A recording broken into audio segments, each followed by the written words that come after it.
Okay, I think this is gonna work. Hello. Let's see. Okay, I think I am indeed live. I think I'm live. Okay, I think I am. Okay, I think I am. Okay, cool. My camera froze again, dang it. That's awesome. Okay, well, here we are. I'm gonna put on some chill music.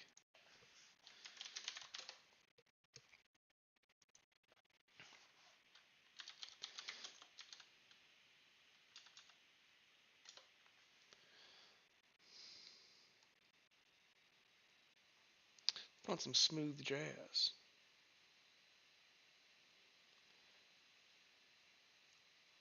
Heck yeah. Nice.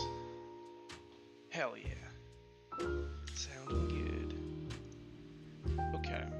So,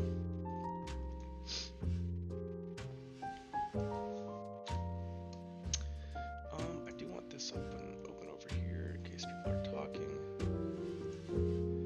Okay, so I'm live.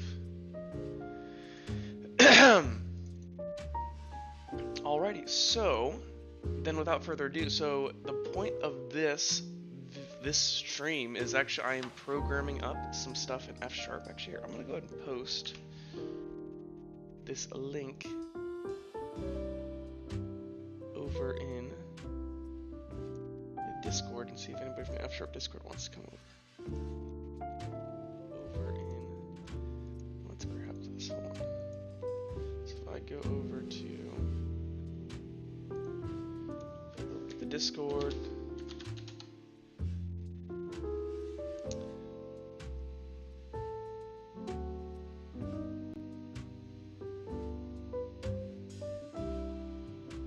let's see.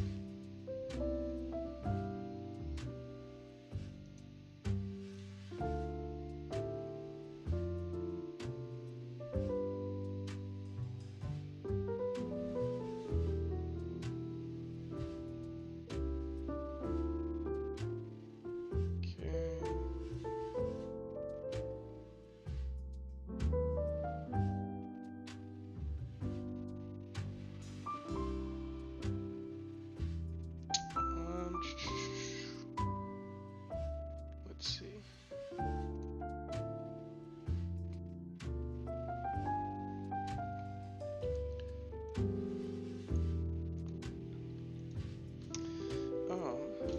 Hey, if anyone wants to come chill with me, I'm live streaming some F#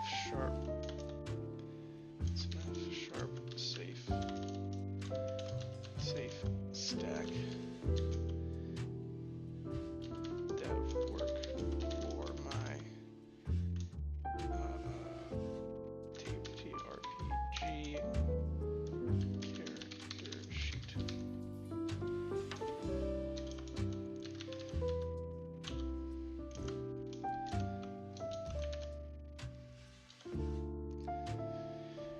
Okay.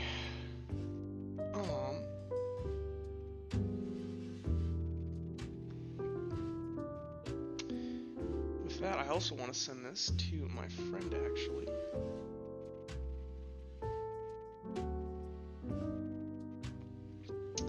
Let's send this over to one of my buddies. Let's do this. Be over on Discord. We'll snag this stream. Paste it.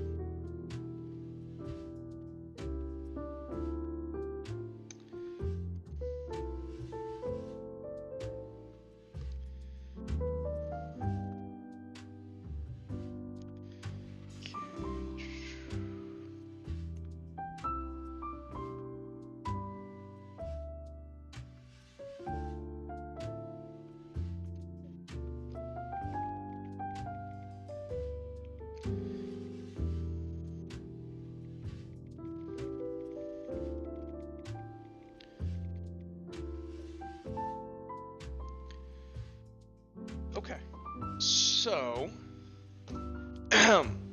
alrighty, so I have notified a couple people if anybody wants to come chill. Probably just gonna be me for a good amount of time, but that is totally okay. I am just here wanting to learn. So,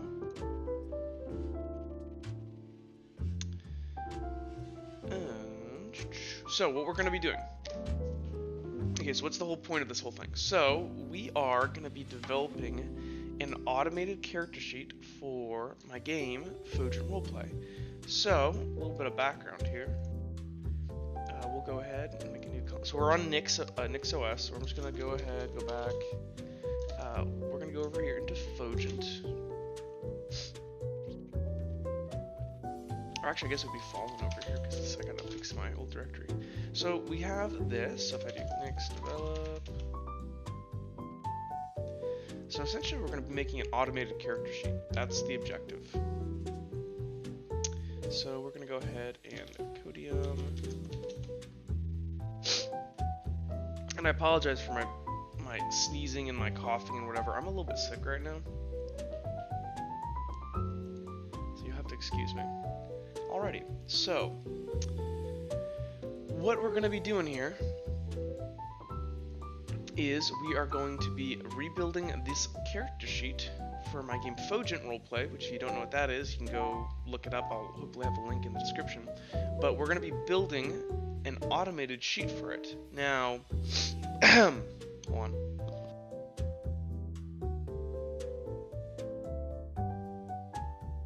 I apologize, I just made the most disgusting noise on the planet. So,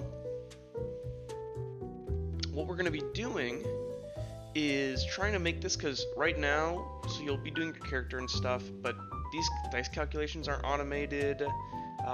I want this to basically interact like a really, kind of like a Roll20 character sheet almost, where most of the calculations are done for you, which will be really cool. So,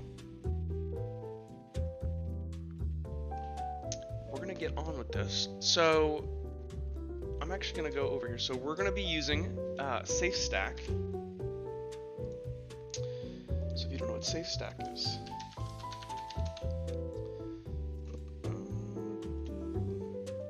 so SafeStack is a kind of full stack F# way of doing web applications. And what's really nice about it is that it uses,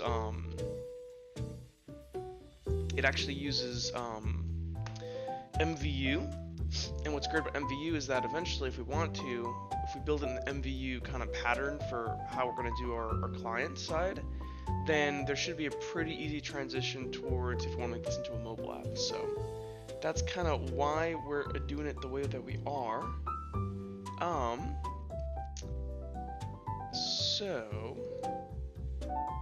yeah.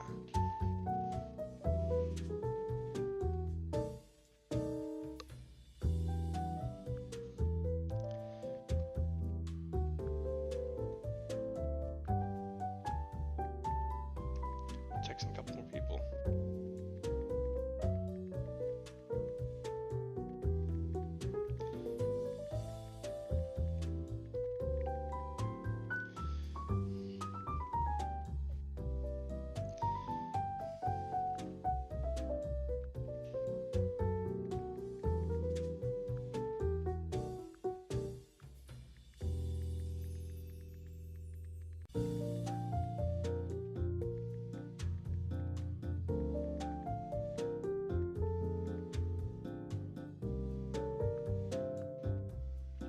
Okay, so let's see. Okay, so the way we're going to start this off is we are going to get on with this here. So the first thing we're going to do, I was doing some, so full disclosure, because we're building this automated character sheet, right, for Fogent Roleplay, which is my game. What we're going to go ahead and do, though, I actually have done this once before. So I actually, in all the iterations of the rules of Fogent Roleplay, I went ahead and had made a character sheet before with SafeStack. I never finished it, and I literally stopped it because I realized there was still development work that needed to be done over here. So, I actually have a pretty good frame of reference for a lot of the SafeStack stuff. I'm sure there's a lot of it that I'm going to need a refresher on. I was actually mocking up some stuff yesterday to make sure that I actually could do it though. So we're actually just going to revert all these changes and just start scratch and do it live on stream. Yeah, let's just get rid of all of it. We're going to do it from scratch. Okay. So, how are we going to do this? So, if you've never used SafeStack before, the way I like to start with it is to have Ionide and kind of look at it from this perspective. So if you get the extension Ionide in F#, or in VS Code rather, it makes this nice little tool up here, so you can just click on this, and it'll just kind of show you the entire project in the context of kind of the .NET, like what .NET has. So we have a couple things here. So we have our Fogent Roleplay character sheet right here. This is our solution file. And then in there we have solution items, source, tests, and build.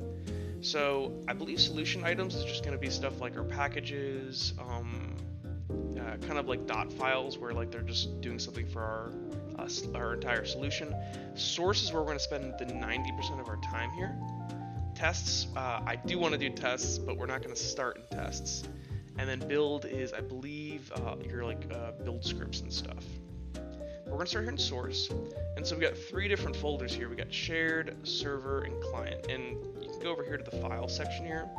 If you go under source over here, you can see the same kind of thing going on here. Okay, so we're going to start in client, because we're going to look at what's currently here, and we're going to kind of use that, because I'm going to try to use this as a kind of a refresher for myself, but also for anybody watching. So the way this F# Ionide stuff works is that it's actually ordered. So whatever is the lowest file here is like, you can think it's what the other ones are dependent on. So this is like app is like the I guess the root of our F# code in client. I don't know if that's the right way to say it, but hopefully it makes sense. So I'm gonna turn down the smooth jazz a teeny weeny bit too. There we go. We're grooving. We're grooving. Oh, my camera has appeared to have frozen, which is awesome. Whatever. Frickin' nix. Gosh dang it. Alright, so we have module app. This is a really standard structure. You're going to see this in like every single SafeStack application. Really simply what's going on here is it is importing some libraries, so Elmish, React, Fable stuff. So if you don't know, the E in Safe SE FE is for Elmish, which is that's where we're like the MVU structure is gonna come from and all that stuff. And then the F is for Fable. So all this is doing here, it's saying, hey, go ahead, make me a program, feed me an initial state, a update function, and a view function. And while this might seem like, so you might say, okay, Jav, what the heck is this stuff? So this is like the whole idea of MVU. So we have 3 things we're passing in here, and I'm going to do a better job of explaining this in a second. But essentially, this right here, index.int, is our initial state of our application. So you can think about it as like the default way our application starts off. Then update here is a function that is going to update the program. So it's basically, it describes how the state of the application can change.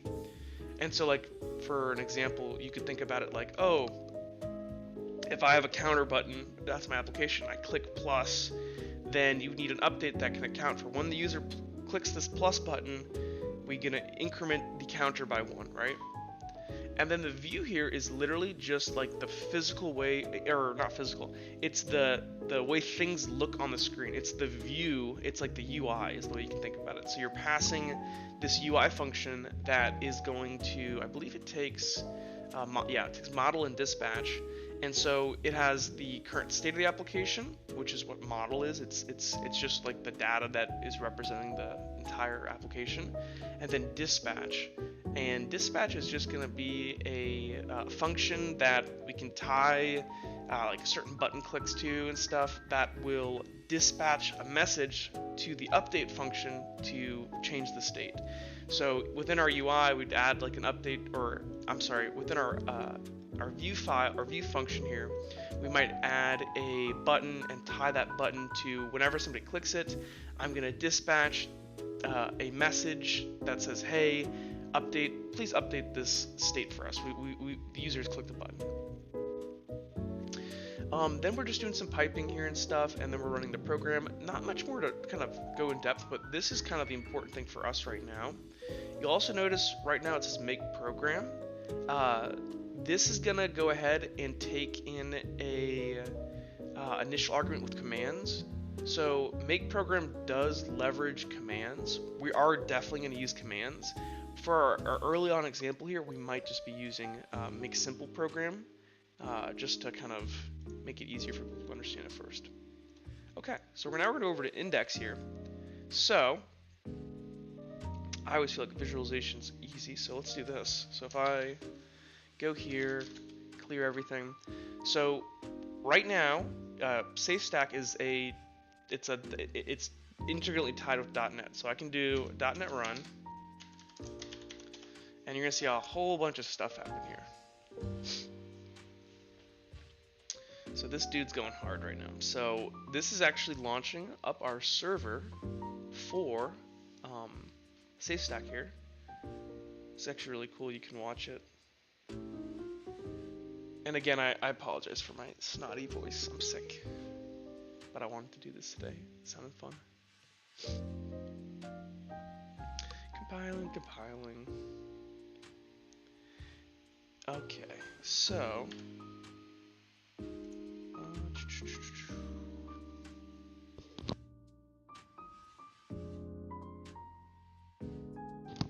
oh, I forgot they added Vite.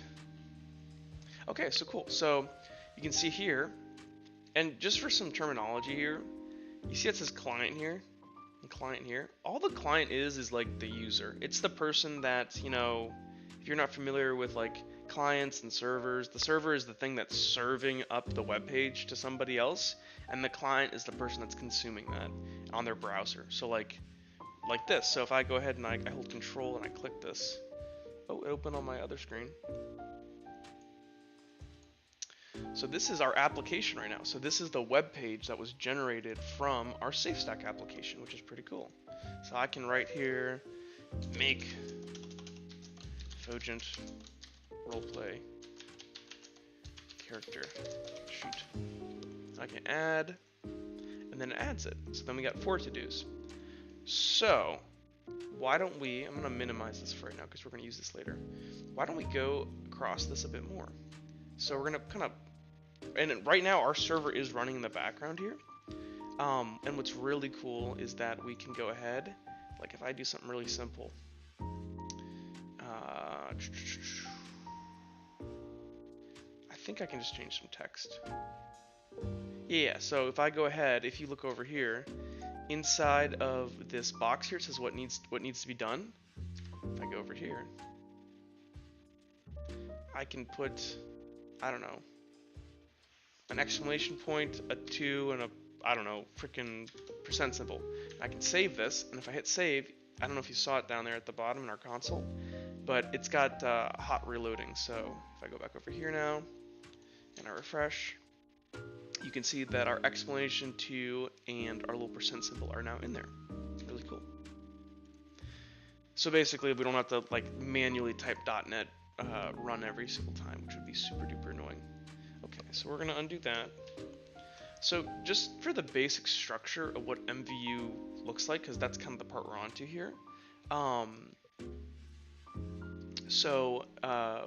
Very simply, it's model view update. So when people say, what is MVU pattern? It's also kind of the Elmish way of thinking, right? It's roughly equivalent. So the way it works is that you have model, and model is kind of the state of your application. Okay, and what's state? State is kind of like literally the information that your program or your application needs to run. So if I'm a counter application, probably my only state is gonna be the actual counter, right? So like the counter integer, whatever number I'm counting up or down, I need to always remember what that is, because that is like the data of our entire application.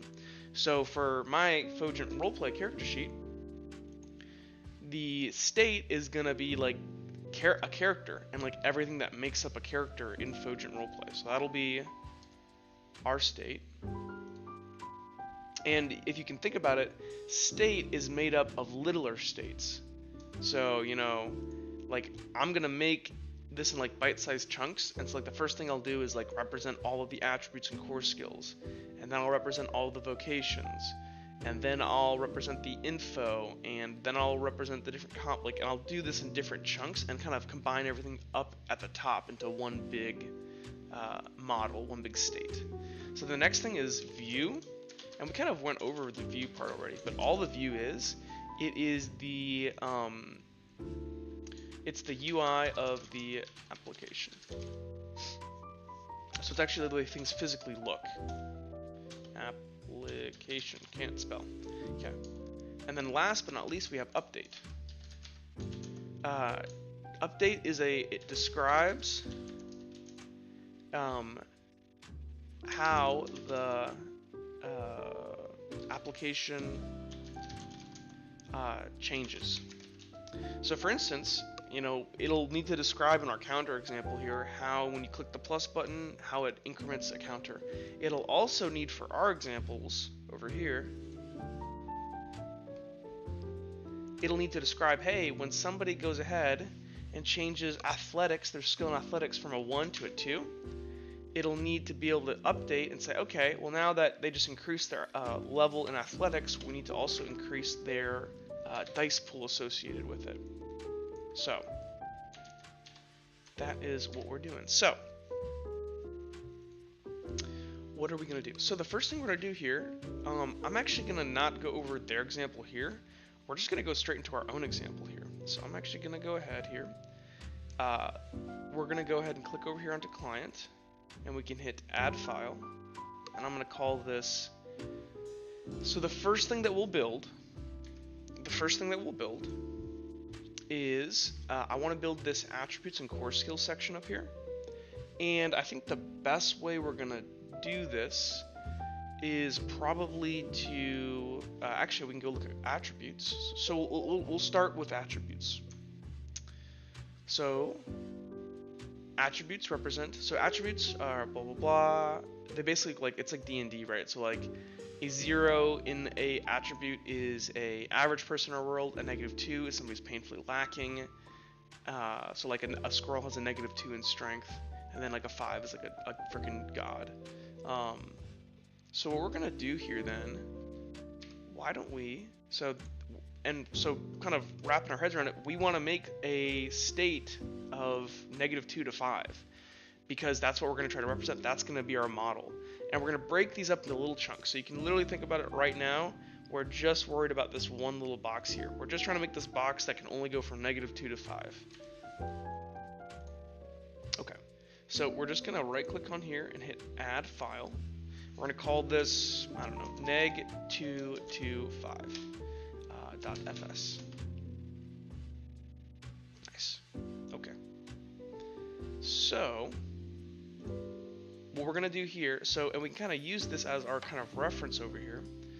The nice thing is, if I kind of pull this over here, you'll kind of see what becomes useful out of this. So the first thing we want to do here is do module up at the top. So I can write module, and we're going to call this neg225. And this is just a way to like kind of group our code so we can import it into other places. Next thing we're going to do here, we do want, I actually don't think we need most of this.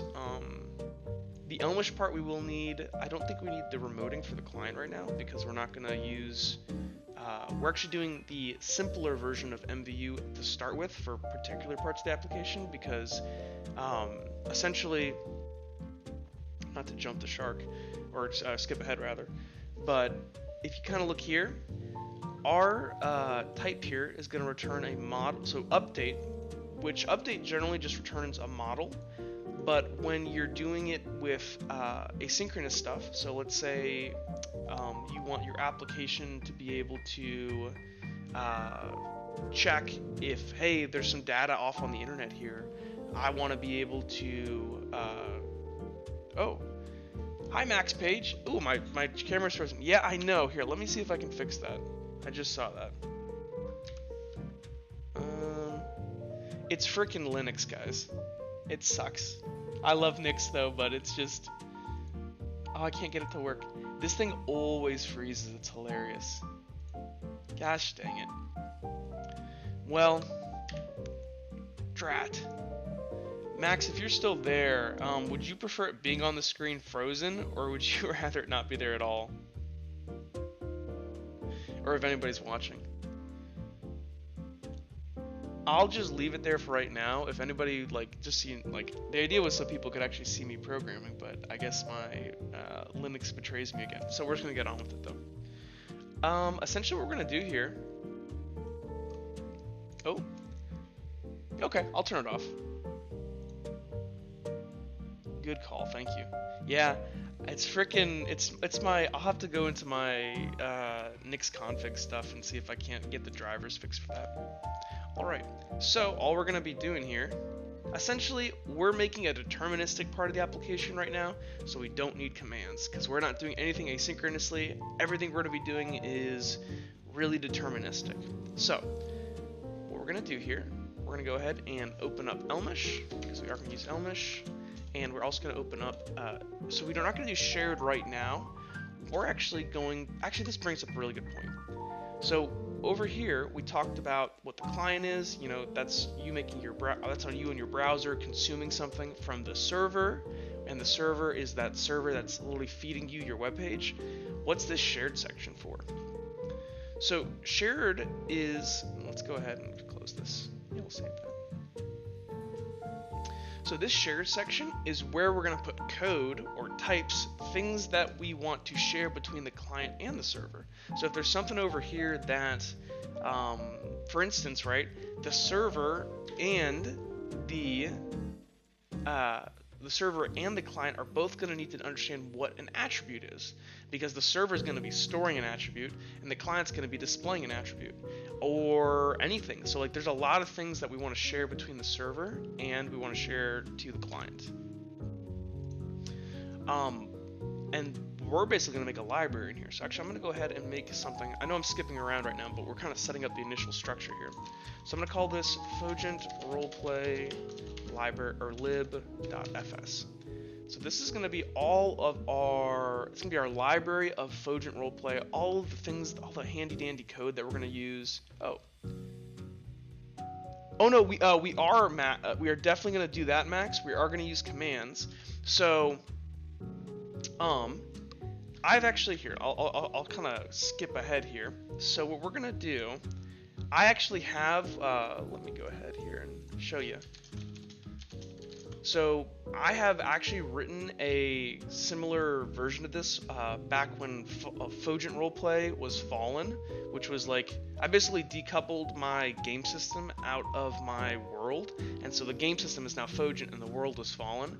But I made a bunch of rules changes, that's why I'm redoing this here. So if we kind of cd into Fallen character sheet here, make sure this is the right one, yeah. Let me just, give me 1 second, I'll show you what I mean.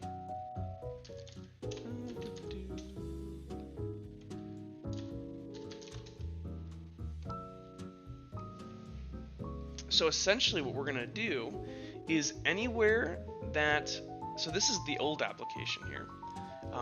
And by the way, this is what it's going to kind of look like at the end here. You're going to have, I'll let it load here.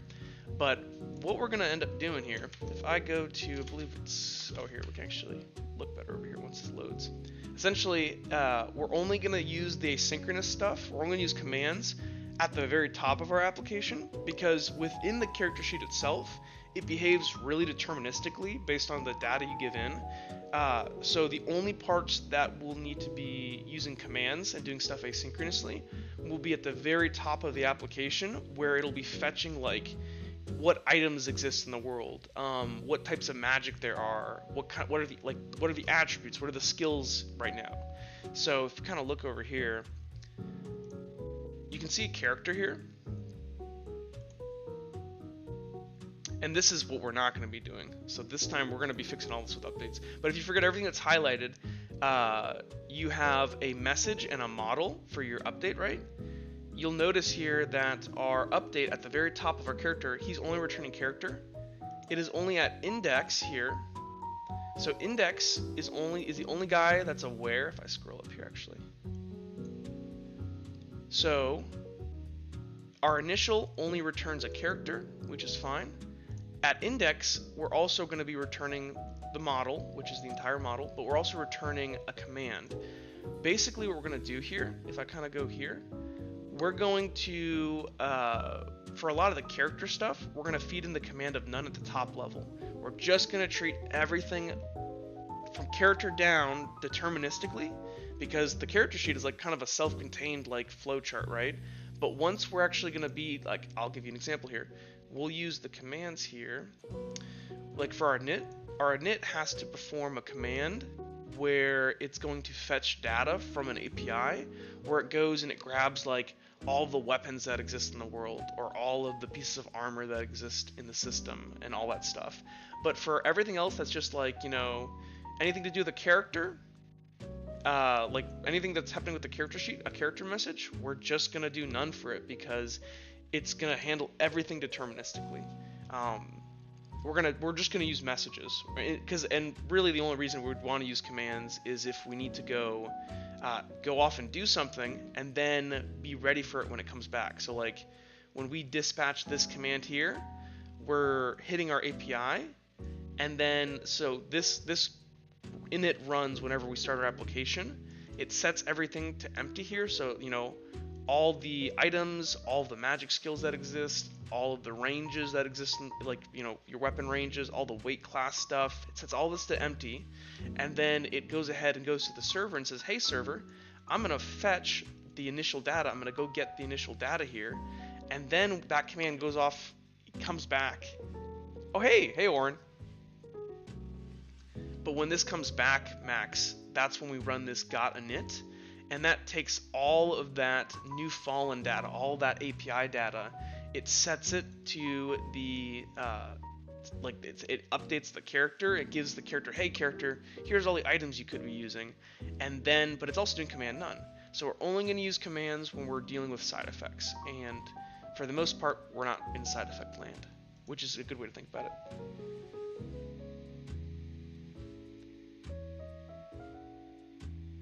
I've just typically done /seen commands returned at the component level to send effects to other parts of the application. Yeah, and you absolutely could.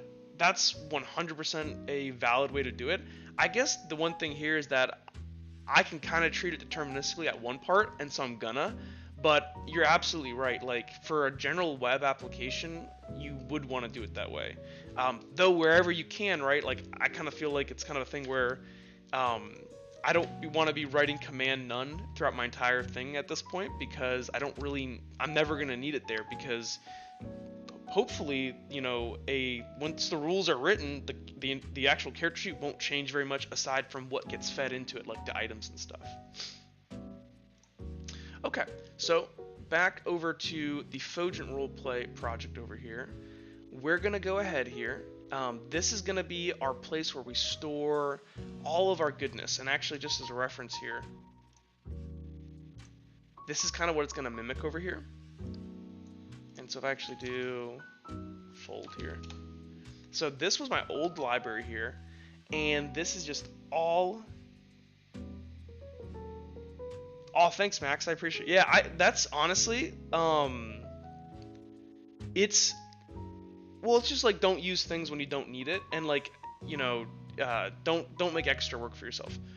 So then this fallen libs section here, this you can kind of see what's really cool. What I love about this is by the end, so at the very bottom, the last thing is a character.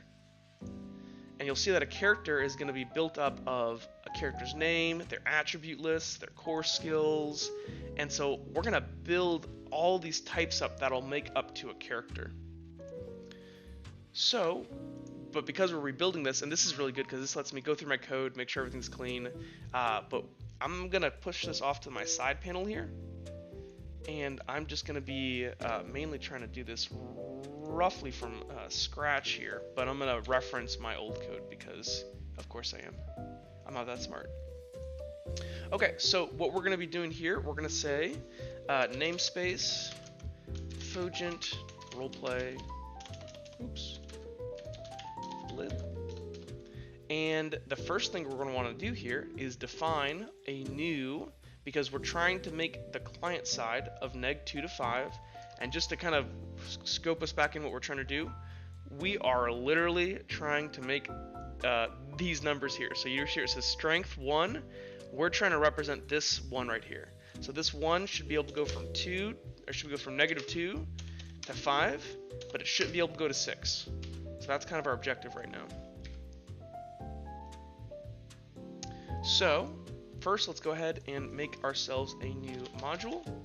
We're going to call it neg 2 to 5. We're going to make a new type in here, and we're going to say type neg 2 to 5. We're going to set it equal, and because we only want it to be able to represent -2 to 5, we'll do. So actually, we're just going to use the kind of like, I forget what they're called in F# because I haven't done this for long enough, but I believe these are just union cases, yeah. So we're going to just define these out. So we're going to say our neg 2 to 5 type can represent -2, it can represent -1, and actually we'll go ahead and use words here because it can also represent 0 because somebody can have a 0 in a stat. It could also be a 1, it could be a 2, it could be, oops.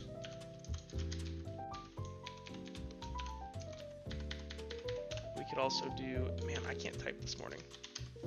I blame being sick, but the reality is I just suck.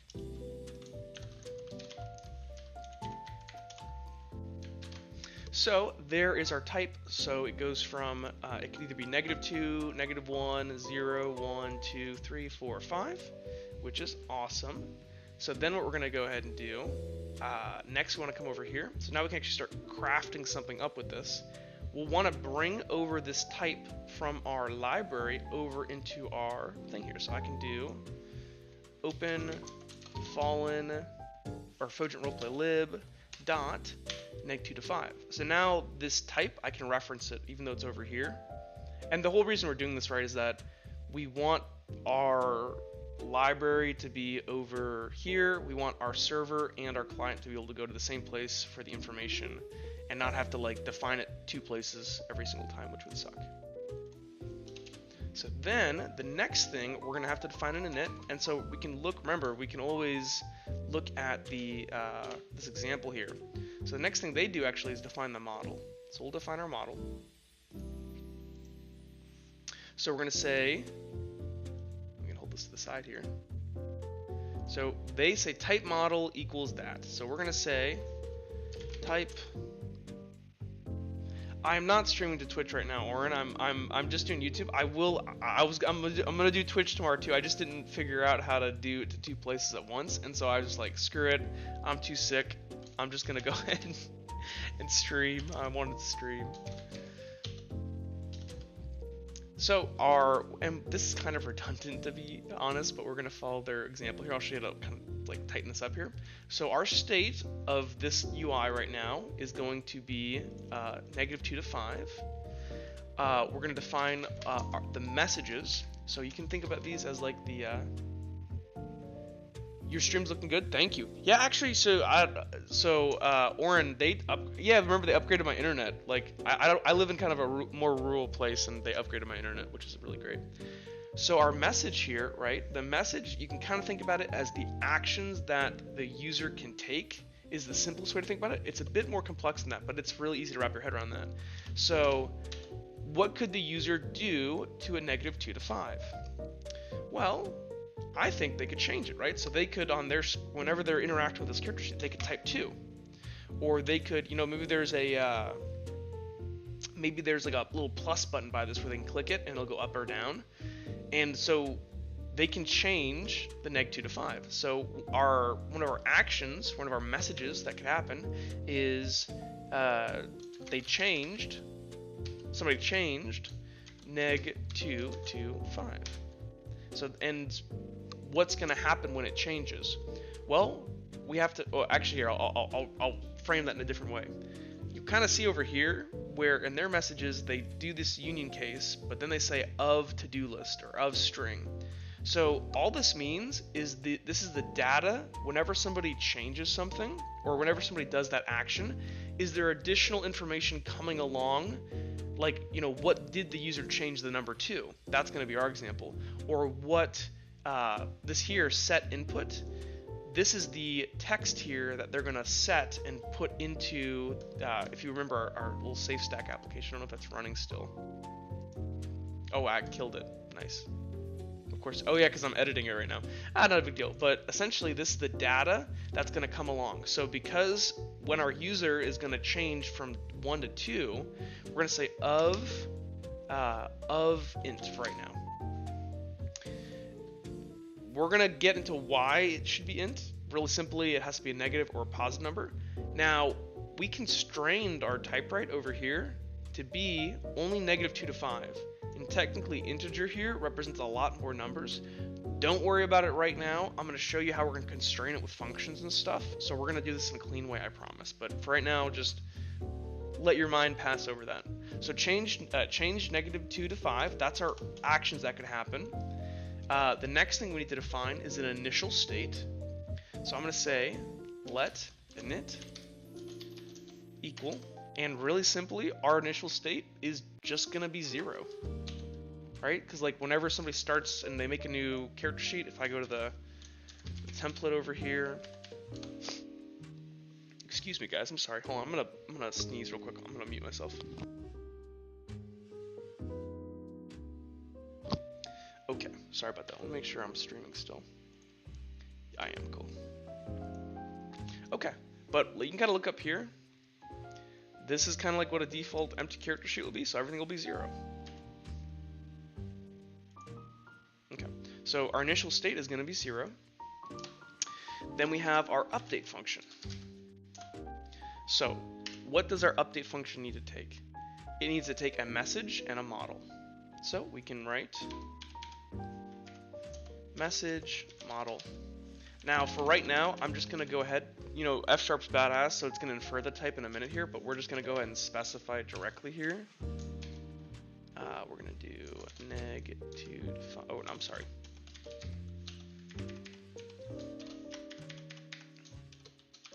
We're just going to directly do it right now so we get some handy dandy. Because I'll be honest, guys, I haven't done this in a minute either. I can do it, though. I know I can. But I'm still slow. Let's go ahead and make a little more space for ourselves. Alrighty, so now you see kind of here how they do their update here, where they almost do this big matching case. And it's awesome because you can think about it as you're like mapping the user's input with some data to some kind of or some kind of change that's going to occur within the state of the application, which is, it's so freaking simple and beautiful. I love it. So we're going to use match, which freaking love match. We're going to take in our message. And so technically here, this is kind of redundant. You'll see in a minute, because essentially because the match, it matches off of the message, and our message, only one thing can happen here. Really, we could make this even simpler, but we're going to follow the format for right now because this is a great it's the simplest learning example, so we're going to stick with it. So we're going to match our message with, and then we do this, you know, or symbol here. And if the message is of change, so we can, you know, if we added a bunch of like, you know, crazy user, I can't type, crazy user action, we can keep specifying out all these different actions here that the user takes, and we can account for them essentially. But we only have one thing right now. So change -2 to 5. If we have data coming along with it, which we do here, int, you just put a little, you get to name your variable to the right of it. So we're going to say change -2 to 5 comes with a new value, and then we do this pointing thing here, and this is just going to say, hey, if the user does change -2 to 5 and it brings this value, what is the new state of the application right now? Because if you look here, well, technically it doesn't know its return type. I'll go ahead and cut to the page. Its return type is going to be model. So essentially, data comes in, or something happens, the user changes something, -2 to 5 updates, it returns a new -2 to 5.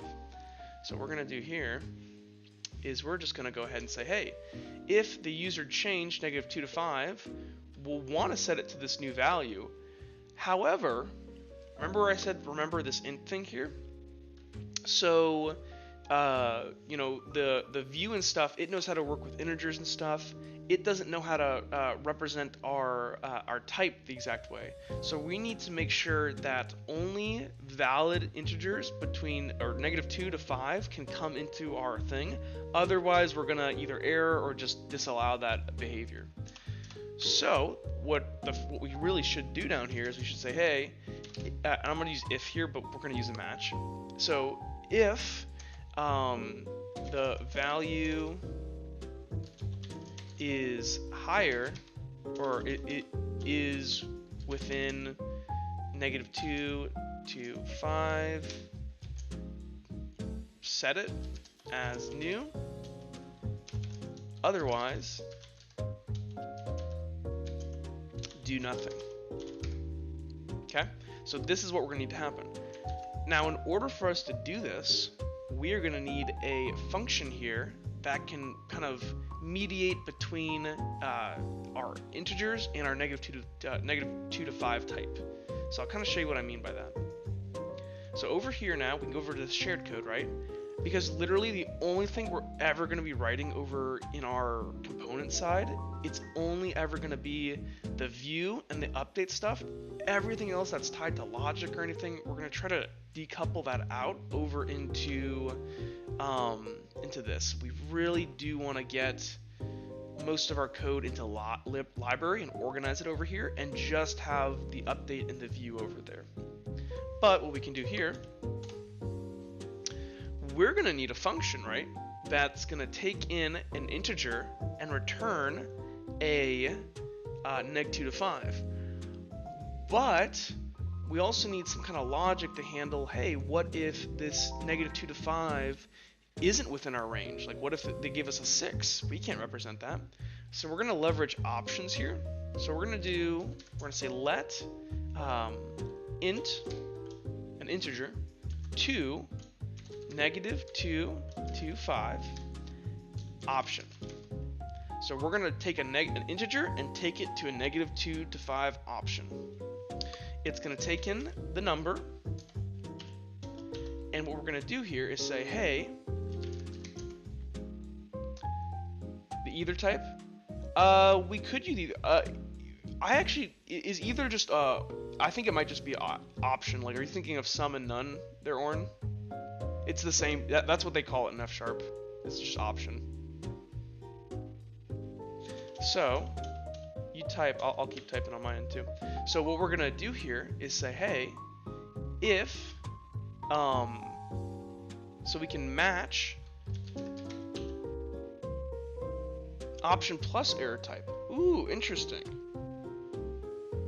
That might be very handy. You know what I'll do, Oren? I'll code it up this way first, and then we can, because I'm trying to keep this really simple for the example, but then I will look into the option plus error, because that would be great if our user enters in an invalid number, and then we can pass that up the chain to the top and display to the user, hey user, you're trying to enter, this can only be between this range. So I'll do that in a second, but we'll do this the really simple way first. But actually, that's a great idea. So we're trying to take our integer to a -2 to 5 option. We'll go ahead and match on our number. And this is going to be a bit of exhaustive case here.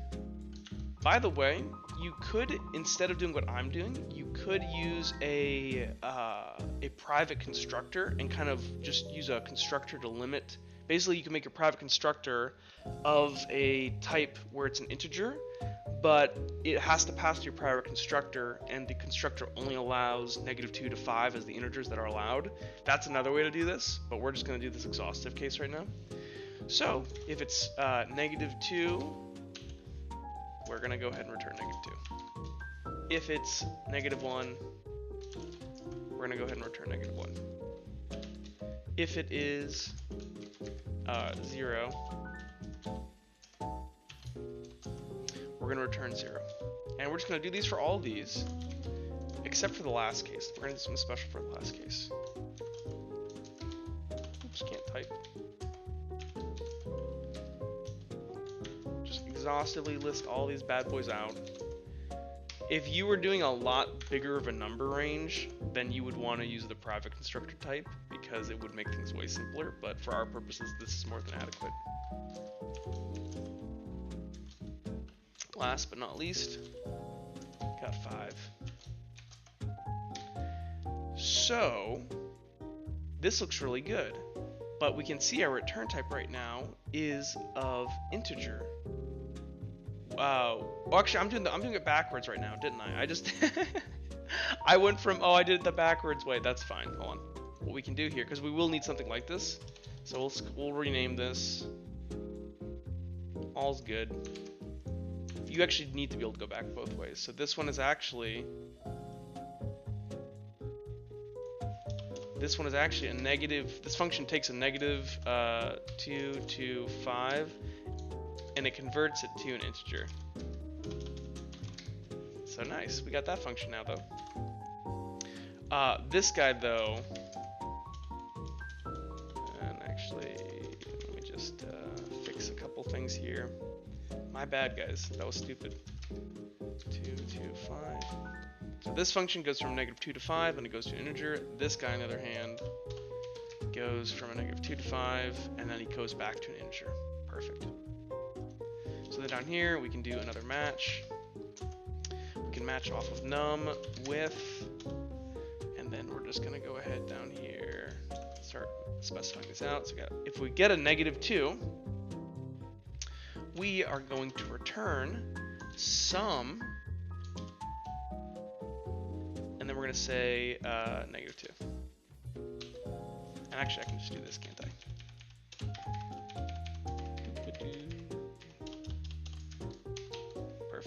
So essentially, and we're going to exhaustively list this out. The reason we're wrapping this in sum, so you can think about like option as a cardboard box.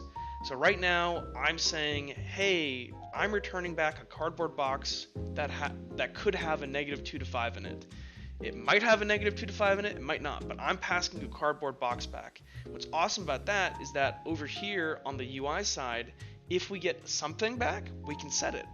But if we get nothing back, if we go out of bounds, then we can just not change anything. And this is where your idea about adding in that air type there, Oren, would be excellent. So, but we're going to specify this just for the example here for people. So we're going to say sum here, -1. We're going to do a 0 here, sum 0. Another one here for 1, sum 1, we're going to do 2, sum 2, and we're just going to finish these guys off.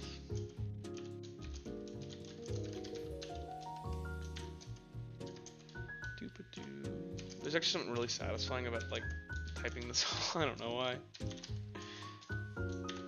Okay, so oops, can't. Perfect. Not really. It's not perfect. You'll notice right here, if we hover over this, it says, hey, buddy. Hey, bucko. You have incomplete pattern matching here. What if somebody gave you a 6? How would you handle that? Oh, you're right. So we can exhaustively list out the things we want to handle, and then anything else that's just going to be like, hey, yo, if anything else happens, if it's a 6, if it's 6 to infinity or -3 to -infinity. You do this little underscore here, and then this it says, hey, this is a base case. This is like the base case. If we get anything that isn't within our range, we're just going to return none. So now we have these two functions over here, And now we can go back over if I save everything. But we can go back over to our UI side of stuff, right? And look here. We now have this stuff. We've just embedded our logic in that function over in Fogent Roleplay lib dot neg2 to 5. So what we can do now is we can actually we'll go under this. So what I want to do is I want to match, and I'll make this look nicer, I promise. But I'm going to match off of. We can use that function we just made. So we take a integer to a -2 to 5 option. We'll give it here the new value, and then we can say with if they gave us something back. So it was a valid number they gave back. We can say, hey, you gave me something back. Then I'm gonna give.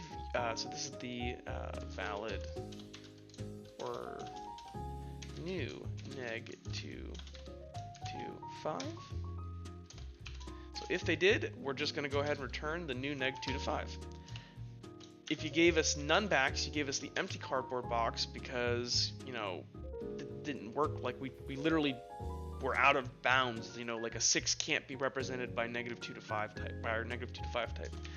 So instead, we'll just go ahead and say, hey, if you gave me something that I can't account for, I'll just set it back to, I'm not going to change anything. Perfect. And so this right here, right now, I do want to do what Oren's idea was that he proposed, which is to use either type here. We're going to hold that off for a bit, though, because I want to finish doing the UI example in its entirety. So we have our update now. What are we missing? Oh, we're missing this thing down here called view. So now we actually need to be able to display, right, how things look. And if you're familiar with like HTML and just like how you kind of just like encapsulate things with HTML and you just keep like making these different encapsulations, then you're gonna be really good off or well off here. Oh, you're good, Oren. Clean that house. I need to do that today as well. So we're gonna go ahead here and open up Feliz. So Feliz is this really cool domain-specific language for it. Essentially, here I'll show you.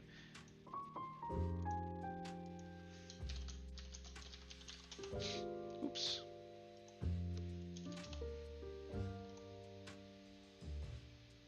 Actually, we'll go to get pages. Essentially, it's a way to do.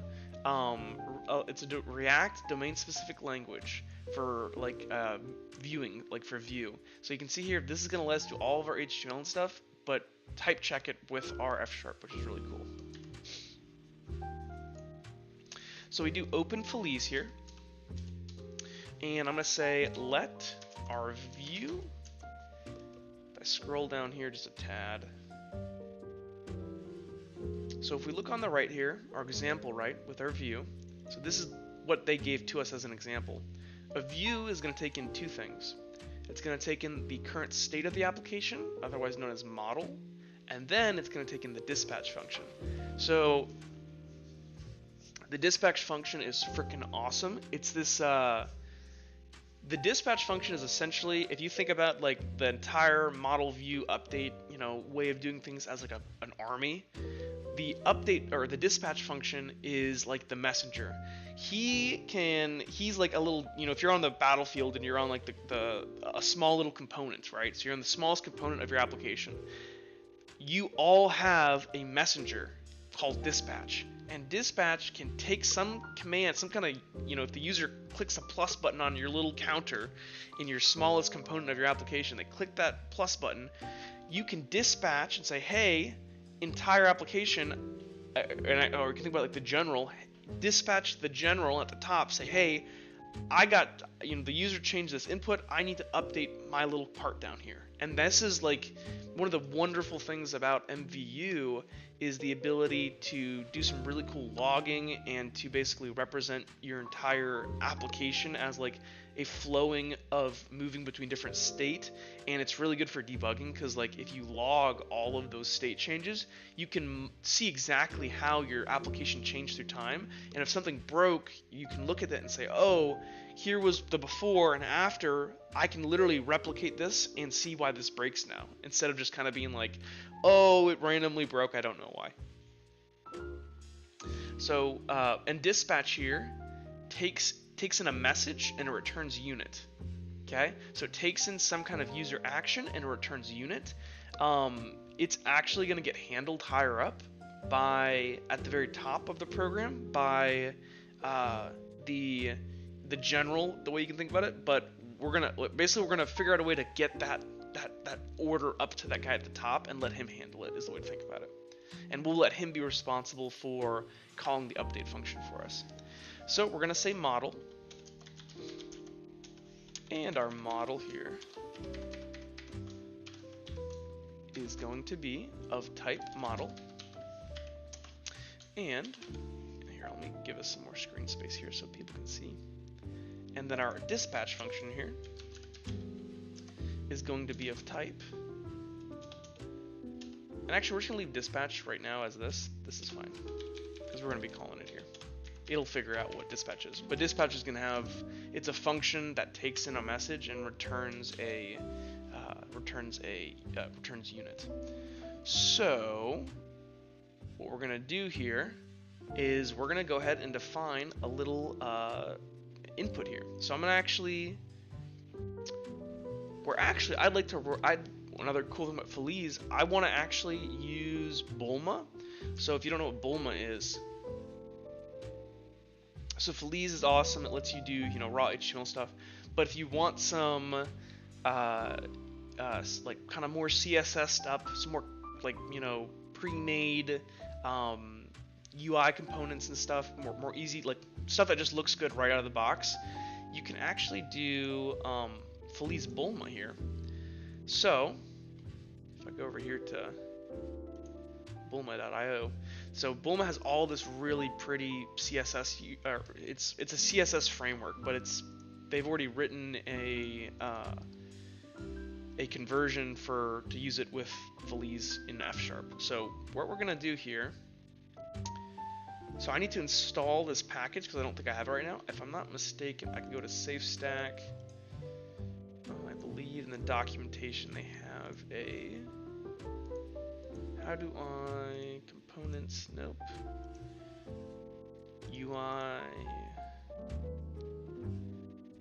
Add support for Feliz. Add support for Bulma. So all you have to do in order to use Bulma here, because right now, like if I go over to here, I have Feliz, but if I want to do Feliz Bulma, I would have to do this.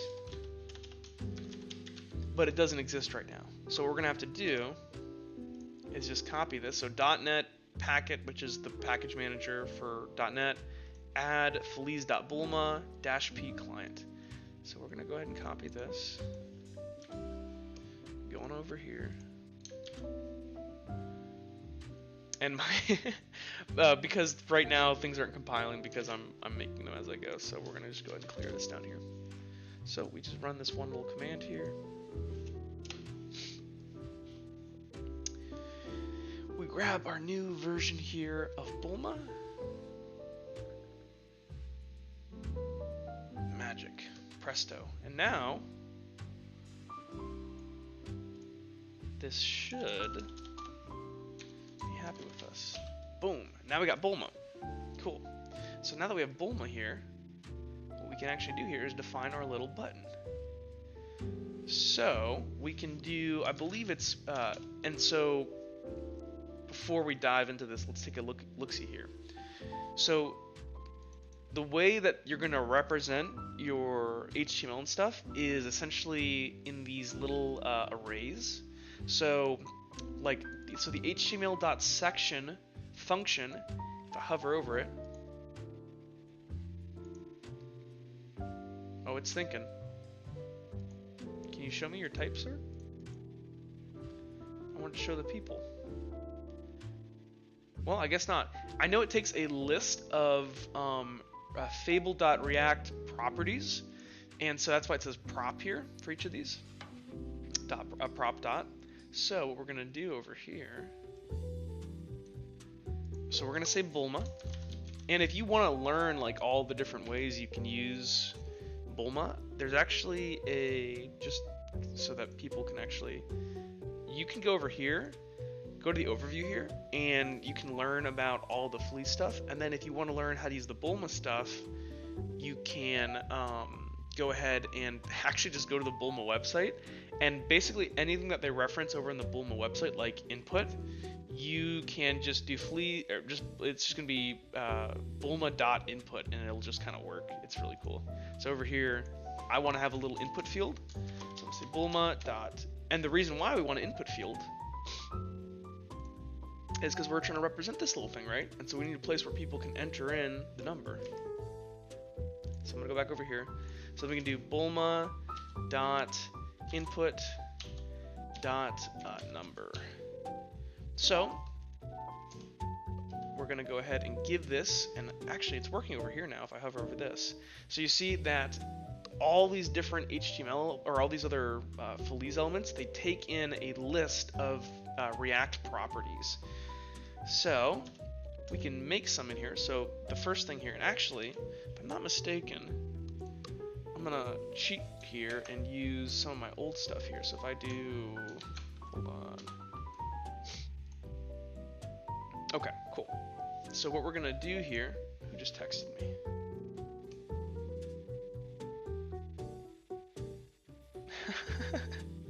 My mom hopped on the, my mom just texted me. She was watching the stream. She's like, Mom, are you in here right now? And I don't sound great, Mom. I sound sick. Oh, that's adorable, though. My mom's awesome. Okay, so what we're gonna do here is go ahead and specify some different stuff in here. So I'm not a genius. I wrote this already once. We're gonna use this example right here. This is kind of gross looking because Phantomous decided to format it this way, but whatever. I will display it in a very easy to understand way though. So we're gonna say Bulma.input.number, and we're gonna give it a list of properties. The first thing we're gonna give it is prop.minimum, and this is a input of numbers, which really is just input of integers here. So we're gonna say the minimum thing that somebody could give us that we're gonna accept is a -2. Okay? The maximum thing that we're gonna accept is a 5. The value, so the prop.value. So prop.value is gonna be the it's gonna be like over here. It's actually what's gonna be in this box. So it's literally our state, it's whatever thing we're representing. So here we're representing this number here, and it's actually our model here, right? So we can just do we'll just do model. Oh, but we can't do just model here, because if you think about it, what is our model? Our model is our -2 to 5 type. But prop.value, it wants it's gonna want a integer instead.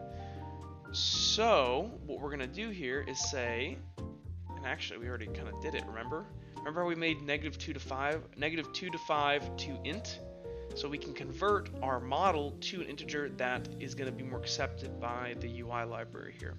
So we can say -2 to 5 to int, and then we can just give it our model. It's happy now. Then another thing we want to do here is specify, hey, you know, this is this number input here. What if the user, like, how do I handle when things change? So you can just say prop.onChange. And this guy is going to want a function here. Now this guy's overloaded, so he doesn't know what he is yet. So we're going to say onChange. So onChange, it says bool to unit. You can actually feed it here a function. You can give it an integer. So what we're going to do here, we're going to feed this an anonymous function. This function is going to take in a number, and it is, so this number here is the number that's coming from the UI, so whatever number the user set. And you might say, okay, well, we have this number that the user changed and gave to us. Like, so when the user changes the number, we take that number, and what do we do with it? We run the update, or we try to run this update function and try to do the change thing here. Now, we could directly run that, but that's not going to work for us. We have this dispatch function. That's the whole reason we made this, right? So that we can do dispatch, and we can tell the general, hey, they changed something down here. So we can go ahead and do this now. I can do dispatch changed, and actually let's go ahead here and just close this part here so we get a better look at the entire thing. So we're going to say, hey, whenever the user changed that little text field there, I'm going to go ahead here and dispatch out an action here. Remember, change -2 to 5 though, it takes in an integer with it, so we'll have to feed this an integer along with it. So we can feed it here the number that the user gave to us, right? So think about it. What it's saying here is, hey, whenever the user goes ahead and changes anything, we take the number that resulted from that change, so maybe they changed it from a 0 to a 1, we take that 1, and we're going to dispatch to the general at the very top of the application, the guy who's in charge of running the entire application, hey, sir, we went ahead and changed -2 to 5 with this number. Can you update us? Can you run our update function now? And then the general will go, that looks good. And then it'll run the update function for you and change your state. And that's like the whole way MVU kind of works, is that you handle all of the changing of the state actually in one place. Even though it looks like you're making all these update functions, there's one giant update function that's the compilation of all of your updates at the top. And the general takes care of who does what. And so this is kind of, oh, thanks, Oren, I appreciate it.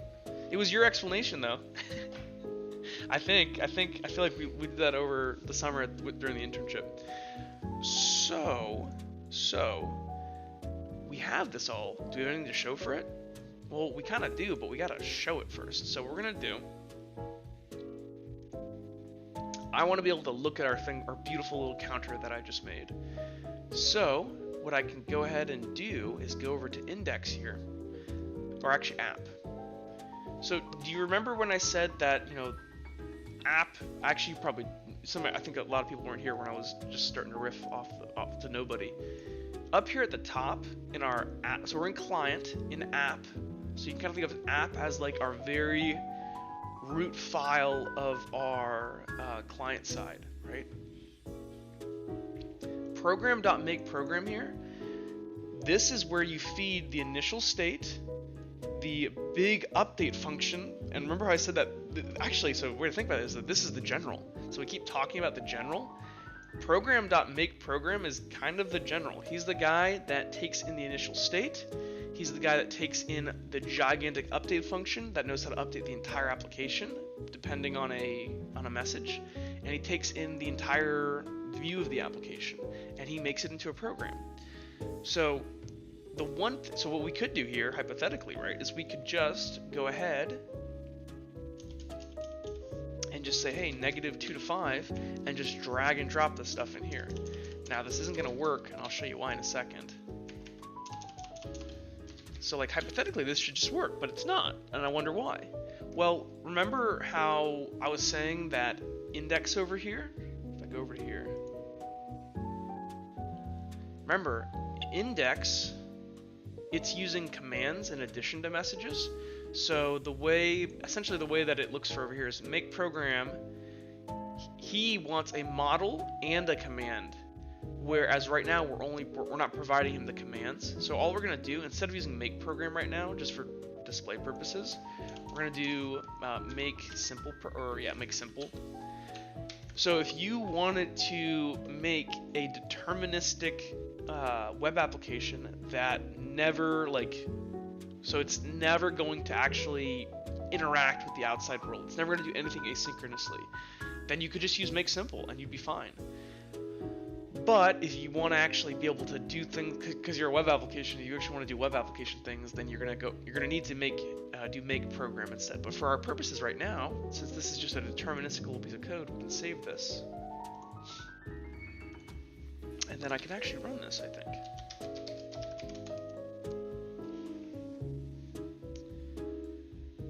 And then, so this is like our general, but he's kind of a crappier general. He's not as confident as make program. He's kind of a stupid general. Or he's not stupid, he's just he's a self-centered general. He only cares about his own stuff. Let this load up here. Oh man, I gotta get some soup here, boys. This is really fun, actually. I'm having a fun time explaining this. I gotta dig into Vite a bit more. I know Vite is what's actually reloading the web server now. So I clicked that little link there, dragged this over. Ta-da! I know it looks like an empty page, but if you look at the top right there, do you see our little 0? So this is our counter, right? And look, watch this. So we can click, and it won't go above 5. And it won't go below -2. So we went ahead and we accomplished our goal. And so remember, this is going to be this little thing on our character sheet. It's going to be this little UI right here. So it is behaving the exact way we want. Nice. Okay, so let's go ahead and be smart. Let's commit this real quick, and then we'll go ahead and there's one little higher order way I want to look at this about how to now combine components. We'll do your either example thing here in a minute, Oren, but that's something I got to do a little research on myself to make sure I don't just like utterly. I guess that's the point of the stream though, is to kind of learn as we go. So I'm gonna go ahead here. I'm gonna commit all this. So I'm gonna say added neg2 to 5. Ooh. UI.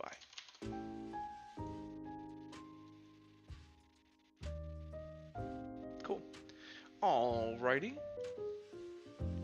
So now you might say, okay, cool. We did that first part.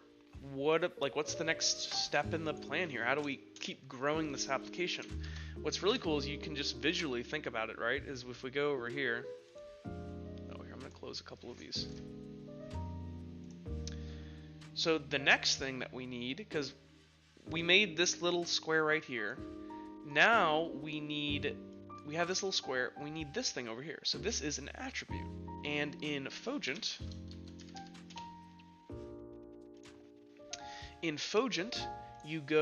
there are 3 attributes right now. The cool thing is, because Fogent is so decoupled from everything, you could actually make whatever attributes you want. But right now, there's strength, reflex, and intelligence as the 3 attributes. So if those are our 3 attributes, what we're going to go ahead and do here, let's go over here. We're 99% of the time, and I'm just going to commit this real quick, 99% of the time, extra code, 99% of the time, you're actually going to want to start within your shared directory, and you start from there and you work your way to the UI. So you kind of define your like business logic first, your like core logic, and then you go and you implement it. So the next thing we need to do here is figure out what a type is. Again, we're going to cheat. We're going to use the fact that I've done this once in the past.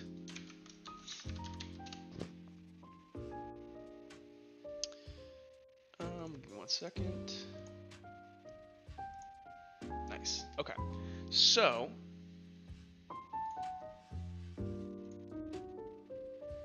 oops. We're going to make a new module here. So we have our -2 to 5. Now we're going to say module attribute. And we're going to say, what is an attribute? Now, it's important here that we actually distinguish the difference. So we're going to represent attribute here. So attribute here, and this is where, like, remember, there's only like, 3 hard things in programming? Hashing something and then naming things. naming things is really hard. So the way we're going to handle it in our head is that an attribute is going to be either strength, reflex, or intelligence. So it's the name of the attribute. An attribute stat is going to be the combination of the attribute and the stat associated with it. So the combination of the attribute and the -2 to 5 that, corresponds to it. So attribute is actually going to be really simple. If I go ahead here, I want to grab my example from over here. So an attribute is actually just we're going to say type attribute, and I would like to do actually the private constructor on this at some point. I might say that to the next stream because I'm going to go ahead and do some research off the stream, and then tomorrow if I stream some more I'll do it. But essentially it's just going to be a string. What we're going to do eventually here is totally make it so that we are constraining our type here, so that the only things that this attribute can be is stuff that comes in a certain way. There's some different ways to do this, but essentially we would like it right if the only attributes are the ones that we can define. So somebody couldn't just make whatever they want, or a user couldn't. That's kind of, though maybe we do eventually. Maybe we want to make it so the character sheet is super open to customization. Beyond the scope of this right now, but it's interesting to think about. So we have our attribute. Then we're going to do an attribute stat. And an attribute stat is we're going to actually use attribute here. And we're going to say an attribute stat is going to be, it's going to be an and type. And attribute stat is going to be two things. It is going to be an attribute, and it is going to be a stat. Yeah, we'll call it stat for right now. That's fine. And our stat is -2 to 5. Well, bam. Why is this getting angry at me? Oh, right, I didn't open it. We gotta take everything. If we want to use it, we gotta specify it. So we're gonna say -2 to 5. Bam. So now we have our attribute stat here. So we can start representing this as UI. So then over here, so remember, we always, if we can, we like starting over here in shared, defining our logic, and then heading back. So now we're gonna head back over here to our client side, and we're gonna, guess what? We're gonna make a new client thingy here. So we're gonna build another file. We're gonna call this one attribute stat.fs.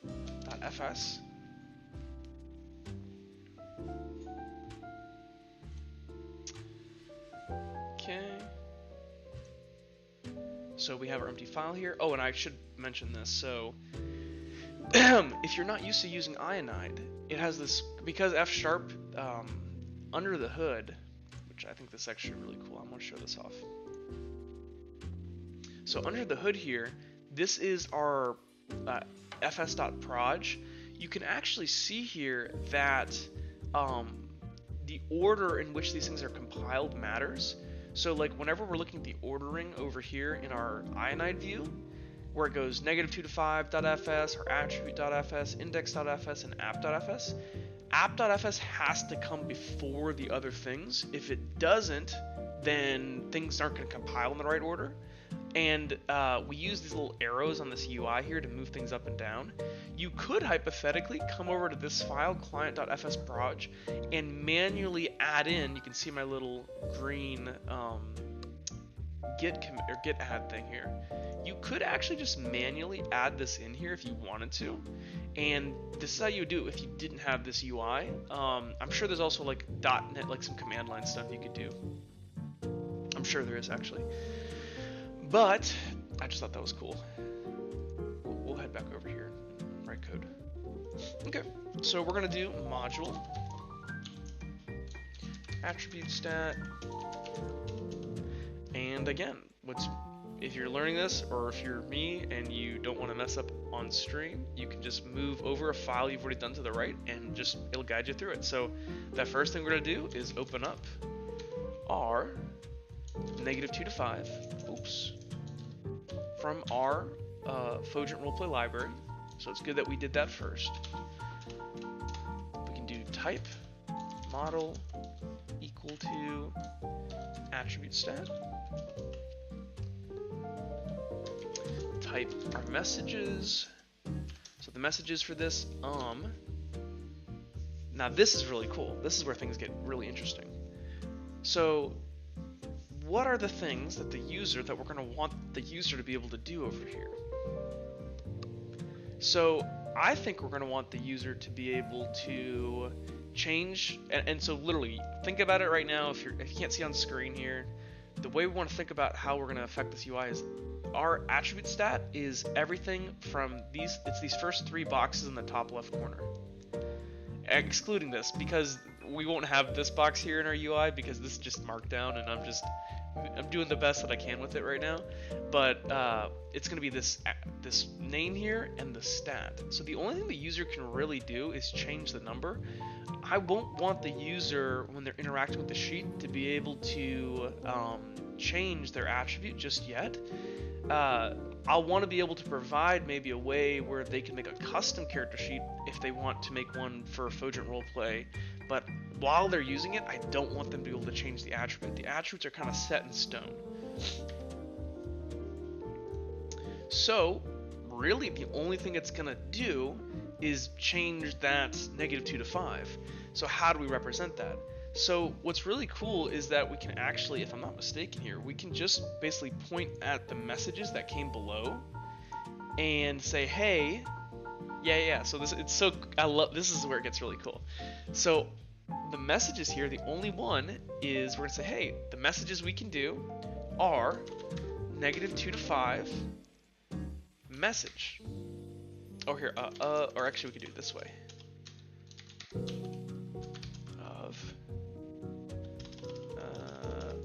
I'll explain this in a second. Give me 1 second.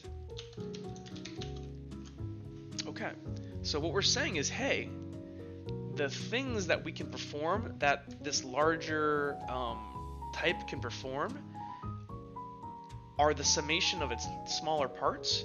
And the smaller parts, right, are attribute, which is just a string, and we said we didn't want people to be able to change that. And then the stat, which we said people should be able to change. And if you remember, we already wrote the update function for, or we already made the messages over here for -2 to 5. So we don't have to do it again. So we can just say, hey, the actions that this bigger chunk of UI can do is just the summation of the smaller pieces. Easy. Easy. Okay? The next thing we can say here is let init. So what should our initial state be? It's actually a good question. I believe our initial state, we probably want to, and what's cool is the idea, right, is that we're just building a template for people to build stuff. Our higher up the chain is where everything is going to get actually set. So for right now, we can just make a default case where if somebody never set what the different attributes are in their system, or they never set what the different core skills are in their system, how would we handle that? So all we can do here is just say, hey, for the attribute, let's go ahead and say that is just an empty string. And for our stat, we're just going to set this to 0.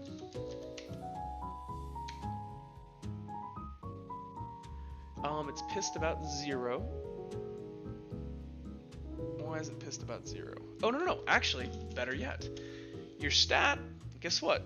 The stat will just use the initial state of the smaller part below. So we just use this init down here because it gives us 0.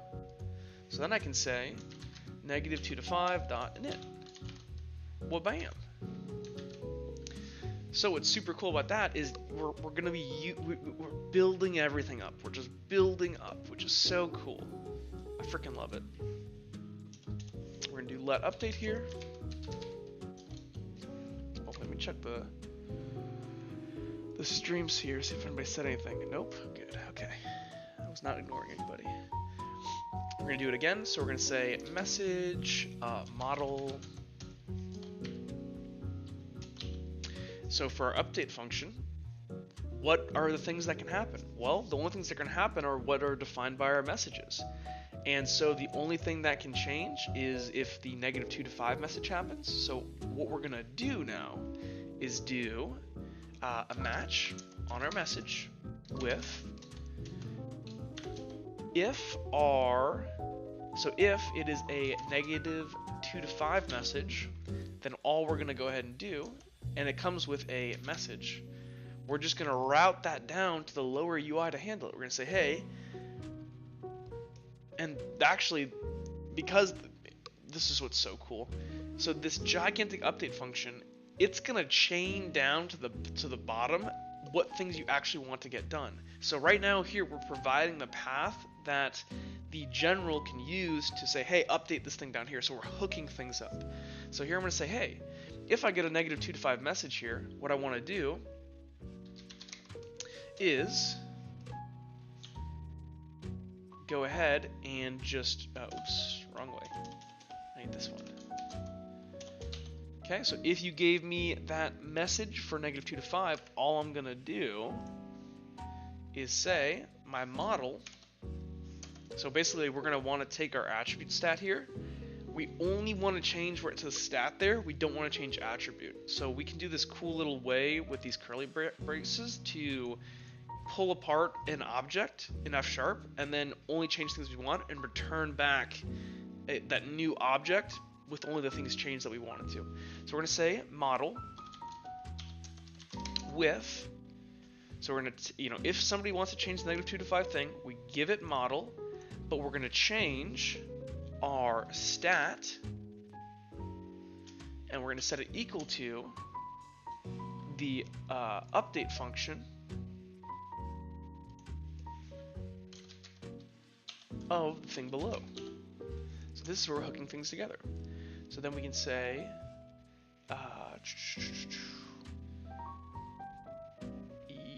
yes, hold on.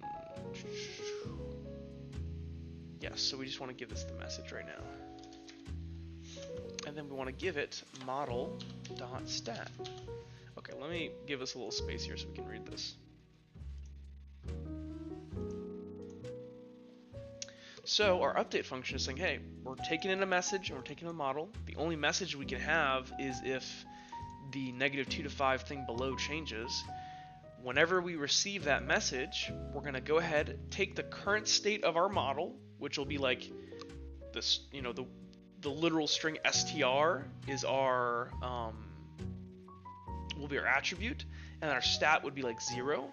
So we go ahead, we take our current model, which is strength and 0, and with that model, we're going to pull it apart. We're going to change the thing in there called stat, and we're going to set it to whatever is produced by running this function.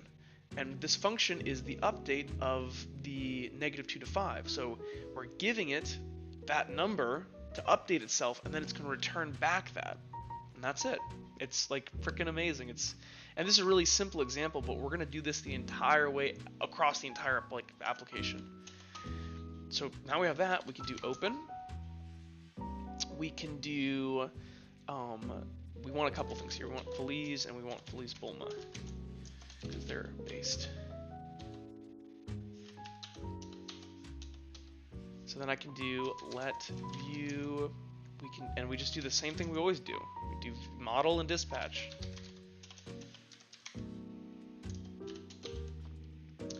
Bulma.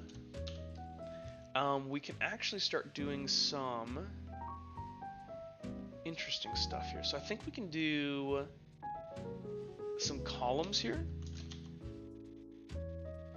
Yes, because we're building our way up. So we'll do this for now. We'll do columns.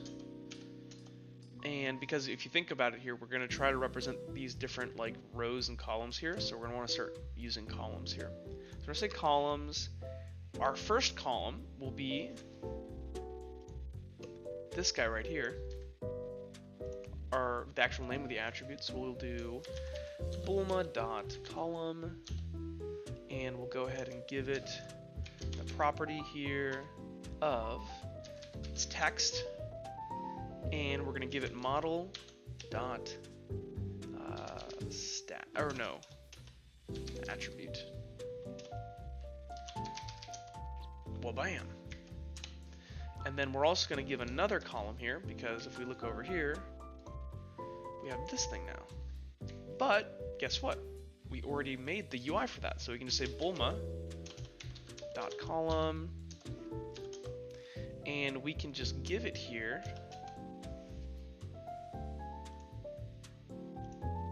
We can just give it here the -2 to 5 view, the UI that we made, and all we have to do is give it the model.stat, and we give it here the dispatch function.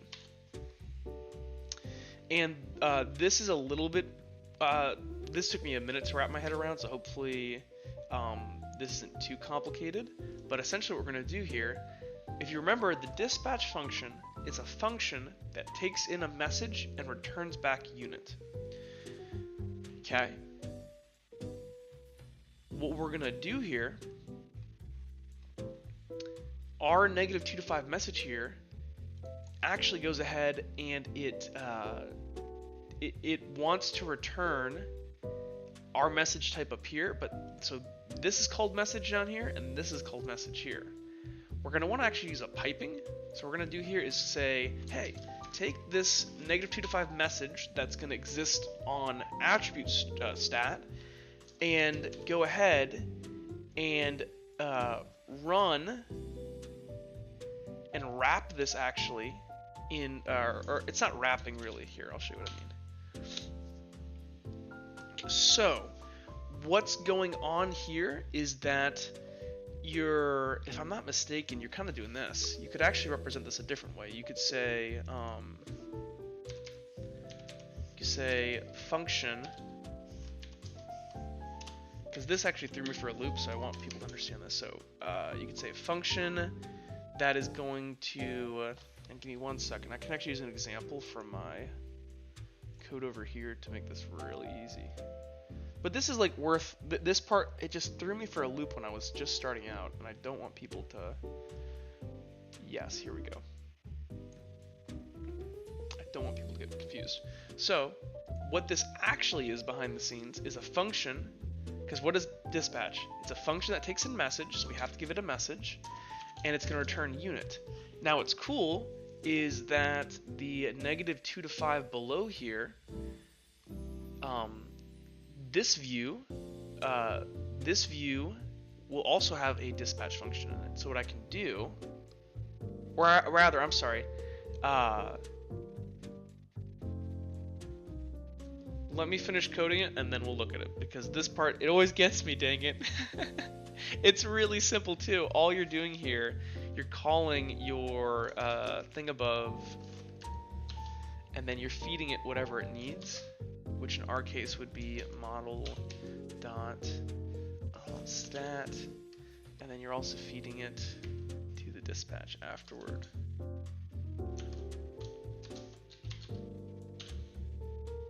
One second here. What am I doing wrong? Hold your horses, y'all. I got this. We're close. We're very close. That takes that. Oh, right. I forgot.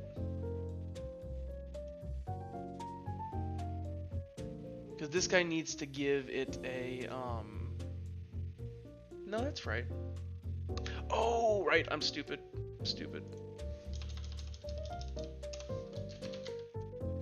We can do, yes, I remember now.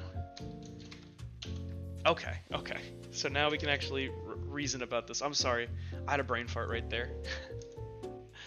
Okay. I know, or not. So here, we can actually explain it now.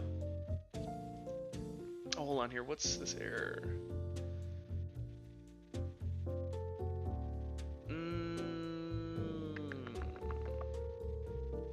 getting angry at me? It wants an integer. We're passing it this.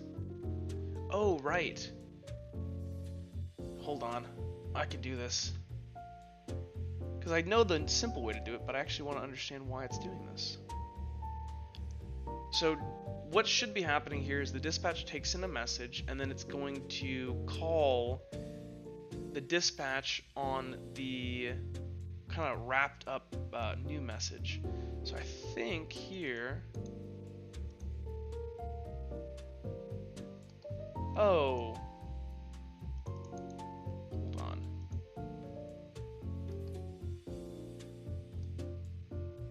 Why is this throwing me so much for a loop?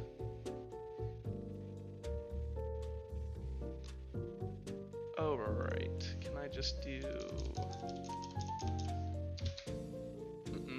Hold on. I will get this.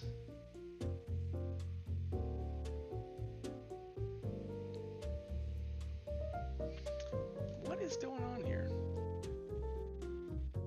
Because all it should be is just this, which is just saying, hey, take this.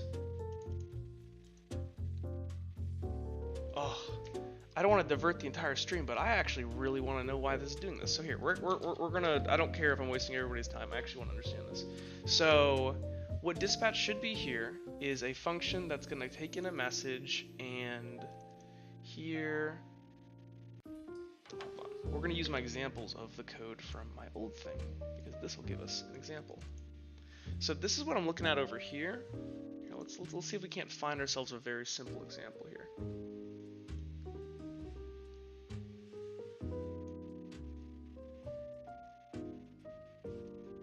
Because I only ever use this over here for these guys. Okay, this is kind of what I want here.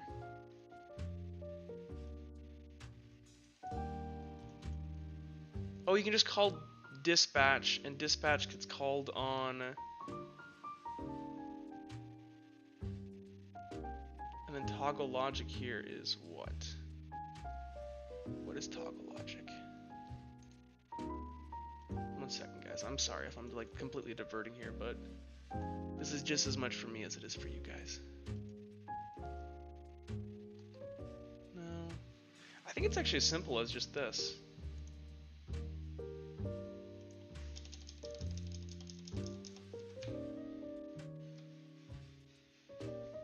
Yeah, wait a second.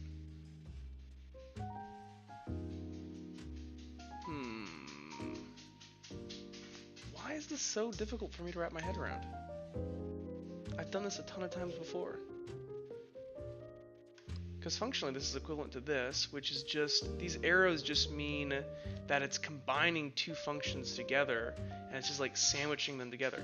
So then... Oh, wait a second.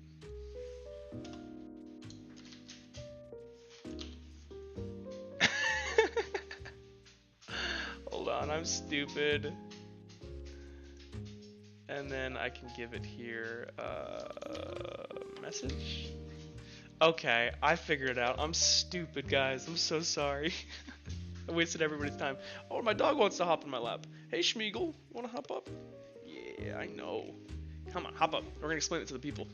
So, all that's going on here is that, so remember, we're trying to use the view that we created below from -2 to 5, and we gave it the model, which is just the stat, really easy, you know, a stat of something from -2 to 5. And then for our dispatch here, dispatch needs to be a function that takes in a message and returns unit.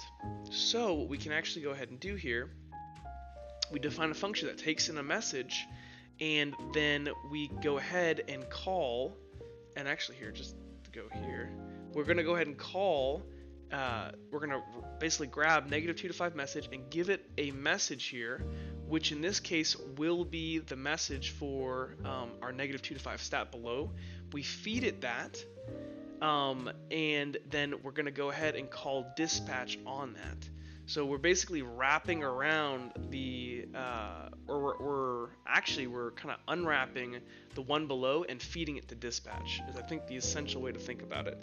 Now, you can learn about that. I think it's even simpler just to use the piping operator here, because you can see how this right here correlates exactly to this. Interesting thing, I wanted to actually go ahead and dig into that, why it did that, so I'm sorry for wasting everybody's time. We'll get on with actually making shit. Okay. So we have this. Cool. So now we're correctly dispatching, hey, if there's a change, we can dispatch to our view below to go ahead and update the stat below. And I believe with this, we can look at what our new UI looks like. So I can go up to app now. We can look at our higher level one here.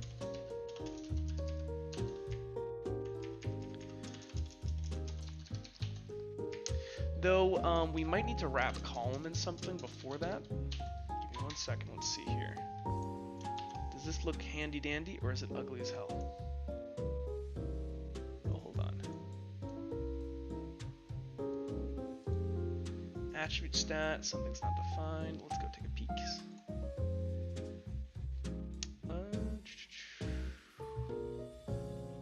Shouldn't be. I think we're good. Let's see. Oh, Lord.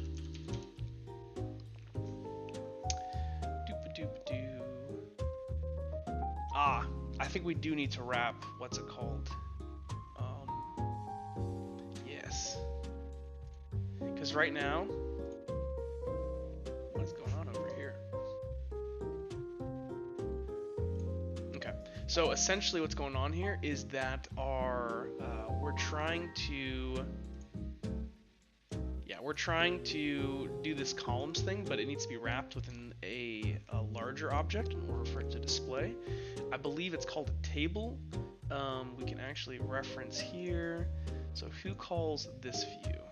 So attributes gets called by who? Attributes gets called by core skill, and core skill wraps it in another. No, you actually can just do that. You can just say columns. Okay, must be something else. Let's go peek over here. Here, let's have it tell us what's wrong. Actually, you know what it is? I'm sorry. I don't think. I think we're completely fine. Whenever you're running your hot reload, I think if you add a new file, so it's able to hot reload off of what already existed at the start of the project, but if you're adding new files as you go, I think you do have to restart it. I think that was our problem.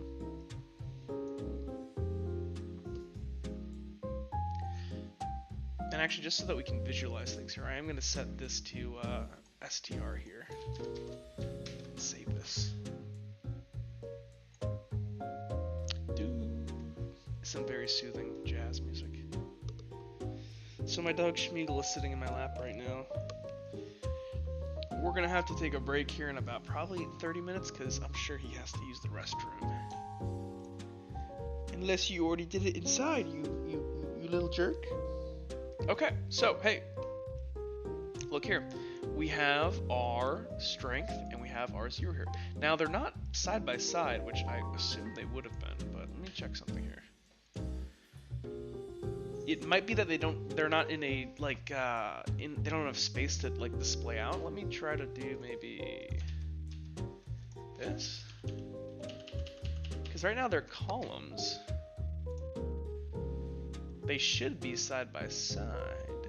Why aren't you side by side, sir?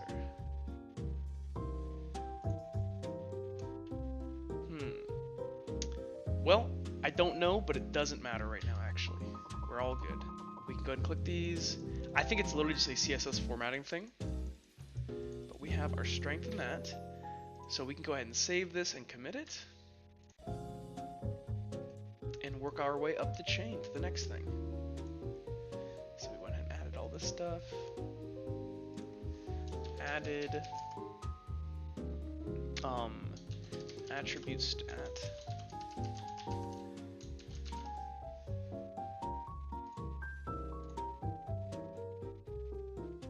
Okay, and then the next thing we're going to go ahead and do here is hi, Schmiegel. Yeah, I see you, buddy. I see you, buddy. So we're going to change this back, actually, because we don't want this default. We want it to be empty by default. So then we look back over to our character sheet here. So the next thing we need to build is this larger structure of a, this kind of whole table, this core skill table where it's attributes and core skills. So what I can do now, head over here. Let me go ahead and fix this one change I made. Fixed typo. Schmiegel, you're gonna have to get down, buddy. You're battling my hands right now, and I'm trying to code. Get down. Bad dog. No, stop it. He wants to battle. Alright, so we can now build this larger type. So, you know, we literally do this the same way every time. We can go over here to, and actually that's a good question now. So, I believe the old way that I did it, if we go back over to my old project here,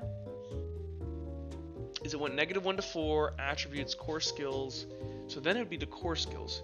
Yeah, because I actually don't think you want to, even though visually it looks that way of where, you know, it looks like one big chunk, behind the scenes it's kind of not. So I actually think we want to move on to core skills now. Yeah, let's do that.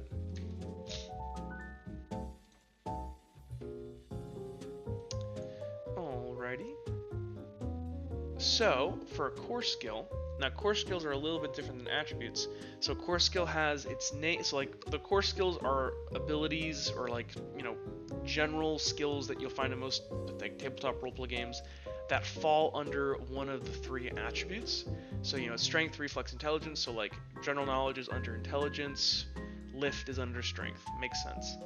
So, we're going to want to define what a core skill is. First thing is, we'll start with the simplest, smallest part, which is going to be this guy right here, which is going to be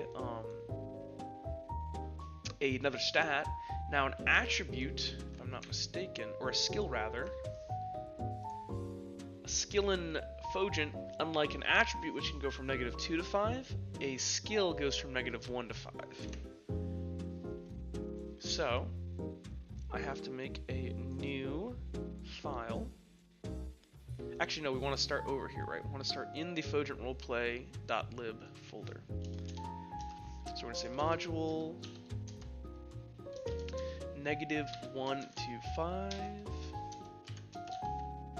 Type is going to be of, and actually it's going to be very similar to our -2 to 5. So actually, I think we can actually do a little bit of cheatsy doodling here.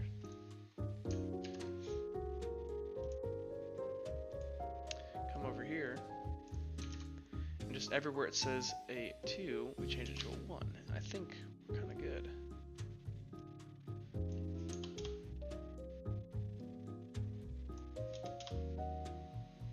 Easy peasy.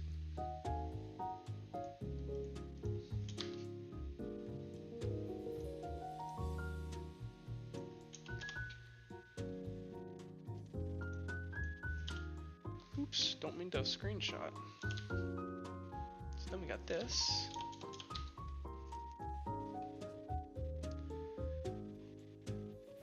Yep, all good. So we kind of just abused the fact that they're so similar in structure. At some point, I might just use both like combine them just to be -2 to 5. I believe there are reasons I made it that way, just so you can't go like negative into a skill, or negative into a dice pool, but that is neither here nor there for the moment, so we'll just leave it as it is. Okay, so we have this now. So we did our thing where we always start from the shared repository. Now we can work our way backwards. We can go over to client now, add in a new file here. We're going to call this -1 to 5.fs. And we can move this down here. Can I just drag this actually? I cannot, okay. Nice. And then I'm pretty sure we can just grab all these and just reuse a lot of this. Which kind of begs the question, right? If I am reusing this much, should I just go ahead and agree that they're the same type? No, technically they are different things, so they do need to be different. This is correct. Okay. Well, that's okay. Go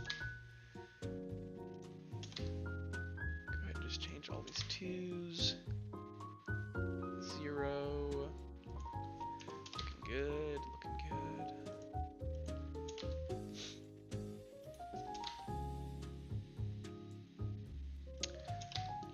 -1.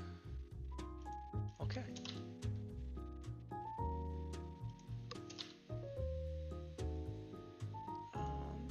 Did I not fix this over here? Let's see. And as you can see, so once you kind of learn the general format of how to do this, you could just run it on autopilot and just, you know, it becomes very simple once you understand the format here. Why are you angry at me, sir? So model here is -1 to 5, -1 to 5 to int. What did I do wrong? -1 to... oh. Aha. Fixed. Alrighty, there is our UI completed there. Pretty easy. We're going to save this and commit this.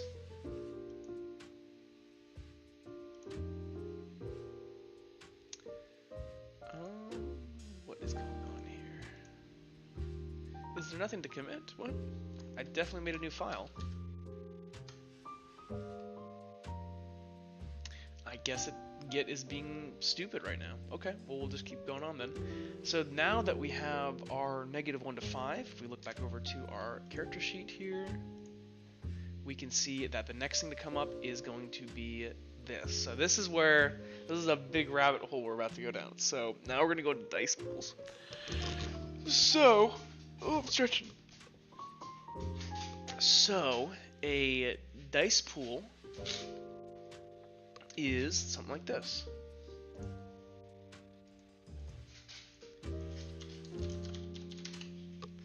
So a dice pool, right, is just a bunch of dice together. And in Fogent, we generally use a lot of d6s, but we also can use other things. And so we have to define quite a few things about dice right now in order to figure it out. So actually, real quickly, guys, I'm going to I'll leave the stream running. I'm just going to go walk my dog for 5 minutes. He really has to go to the bathroom, and it's kind of sad to watch. So I will be back on in about, what time is it? I will be back on at in 5 minutes, so 11. We'll say 11:38 my time, but I'll be right back. I'm just gonna walk my dog. BRB.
That was quick.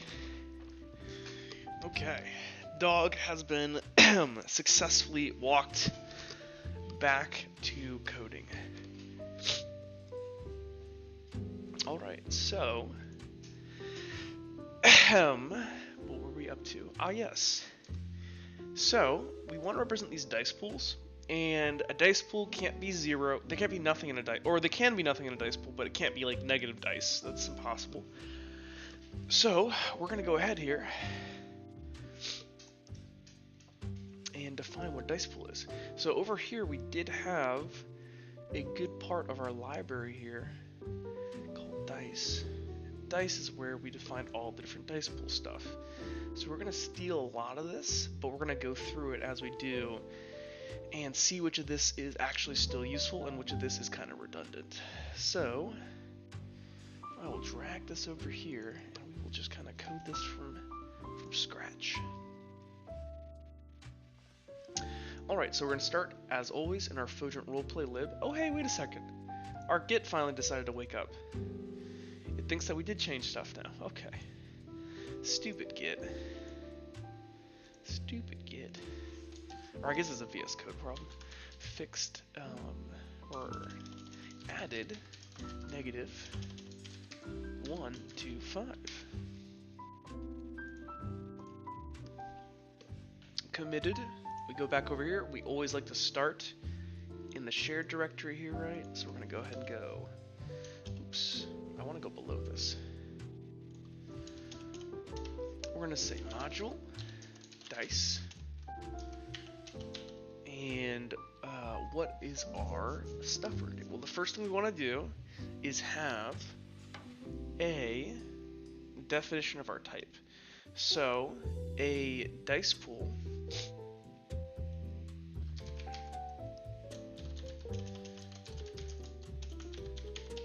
So dice pool is going to be a union object. It can be, so if we can go over here though, we can look up at dice pools. So at dice pools there can be D4s, D6s, D8s, D10s, D12s, and D20s. So we can go ahead and say D4 unit. So we're going to do a uint here. A uint just means it's 0 to positive infinity. You can't make a negative dice. There can't have negative dice. That's silly. Not for a dice pool. So then we can say D6 here. Unit. Let's specify out these guys. We can do a D8.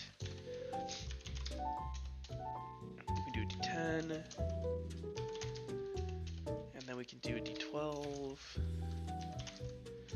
And then finally we can do a D20. Perfect. And actually we'll call this dice pool.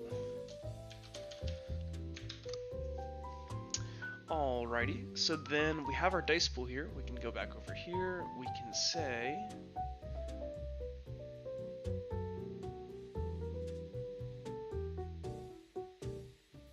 now this is a good question here. So we do know that we want this to be, we're going to have that negative 1 to 5 there. To the right of that we're going to have a column where it is the, to the right of that I know we're going to have the column where the actual dice pool is going to go.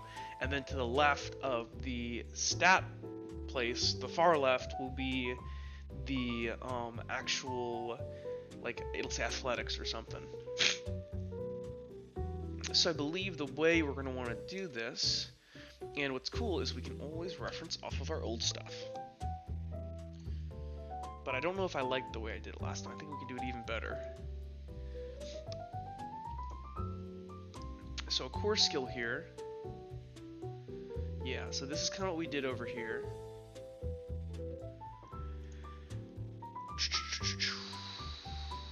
So it goes ahead.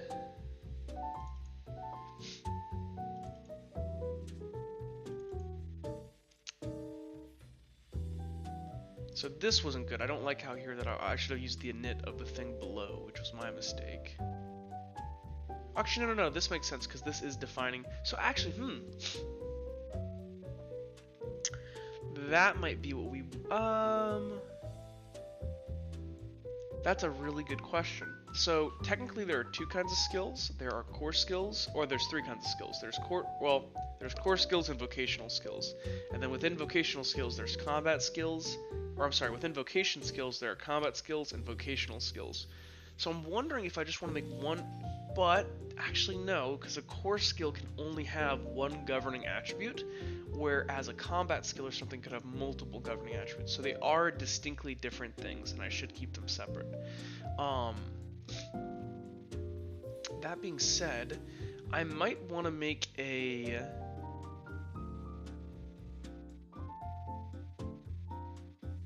Because here, do you notice that... Core skill dice pool string. Now this is gross. This is what I didn't like what I did last time. Because essentially I wasn't holding on to the information that I should have been.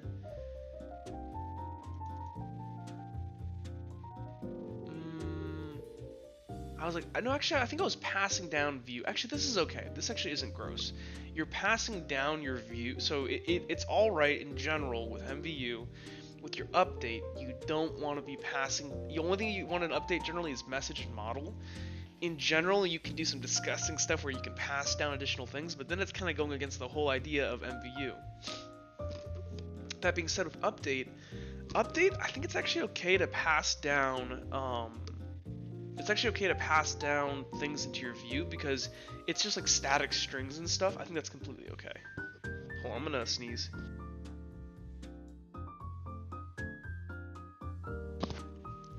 So, that's totally fine. So they actually handle, where do they handle the core skill pool dice pool string? I believe actually all they're doing here is they're just, there's just a function here that converts a,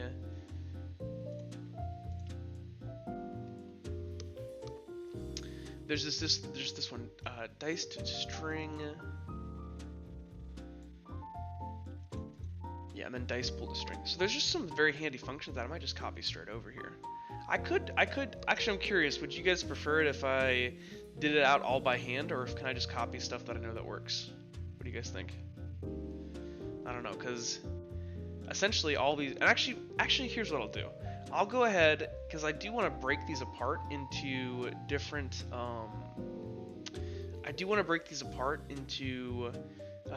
different little chunks and modules and stuff. So this actually could be handy where I won't have to rewrite all this code, but I can at least break them out into the more appropriate sections, and I think that'll be for the best. So, yeah, we'll do that.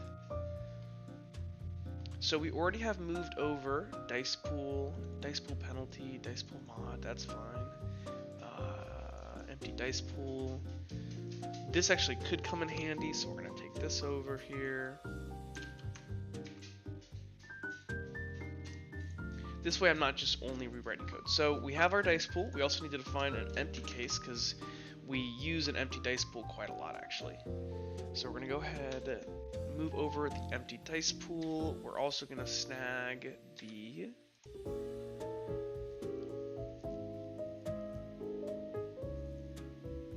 the base dice pool. This is actually okay. I do want this. That's good. So we have our dice pool. We have an empty dice pool where everything's zeros.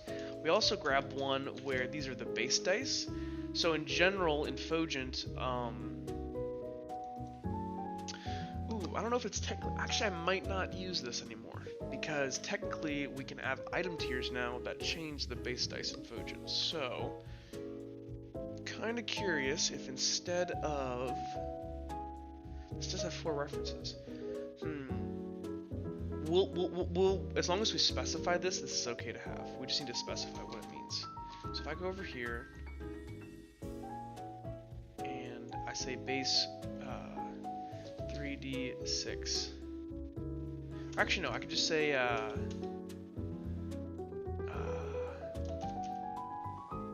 no, I don't want to embed that in the logic. I will just say 3d6, or we'll say base 3d6 dice pool. That's kind of gross. Here, we'll leave this for right now, and then I'll figure out a better name for it in a minute. We'll just call it base dice for right now. So then we can also go over here, and we're just dragging over logic right now that we're going to need to do all the dice pool math. Dice to string takes in a num dice and a dice type string.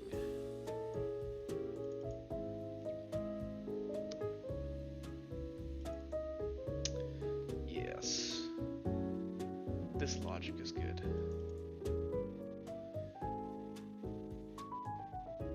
Yes, this is good. So actually, yeah, we want to take all this. So these are a couple little functions here.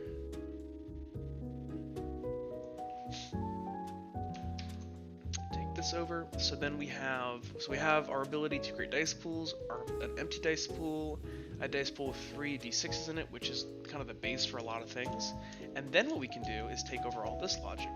So this first one here, the smallest thing, this takes a dice, and you give it the amount of dice you have with it, and you give it a the dice type string. So essentially, is it a d6? Is it a d8? What is it? And then you can go ahead, and out of that, you can create a dice string, which is awesome. And actually, what we'll probably do... That's good. Then check if empty, just checks if the string is empty. And if it is, then you go ahead and return d6, otherwise you return that. And then with those you can do dice pool to string. So you can take the dice pool up here, and I can convert it now into a string. So this is exactly what I needed. So then what I can do with this is, and we won't do it here actually, we'll go ahead, so we have that now. I'm curious, in my old project here, how did I go ahead and pass down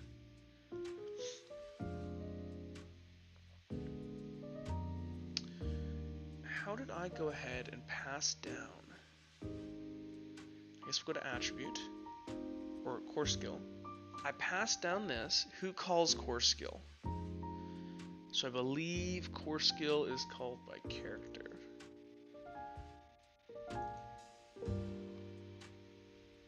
So who passes down to core skill? And see, this is what I don't want to do this time. I don't want to do this thing where I'm passing all this stuff with update. It's better to actually encapsulate this within the messages that you pass down, not really in your update. It's a little bit more writing and stuff, but it's way cleaner code, and this is just kind of gross. So... And actually, I don't even think it's that many more lines of code, actually, if I'm being honest. And it's actually fitting with MVU more. So... Where do I... Here's core skill list message. Call the update here. No, actually, I want to go down to the bottom. I'm sorry.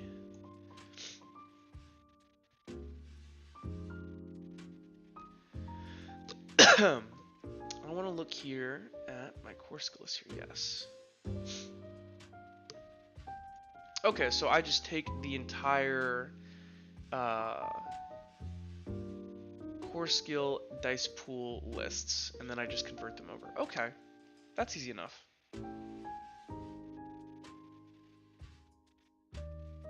That's really easy. Though, I mean, at that point, couldn't you just run...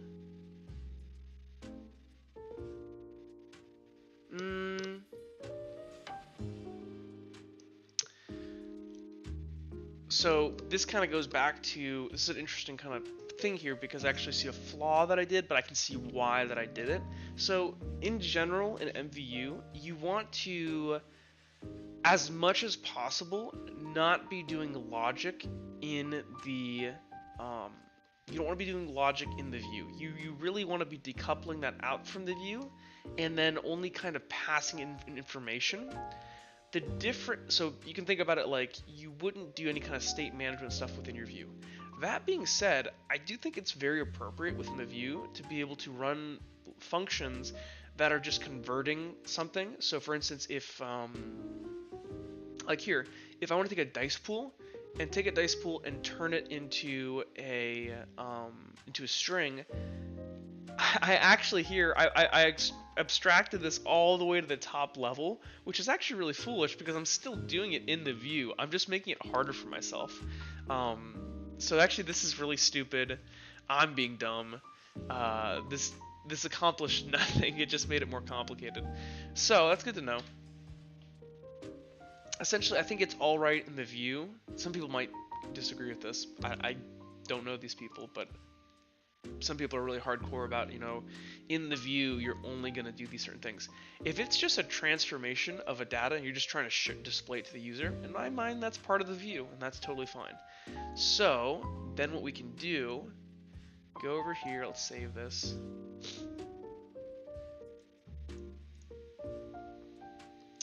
We can go to, so now we actually have a little bit of a game plan here. So then I can actually start making the core skill now. Say core skill.fs.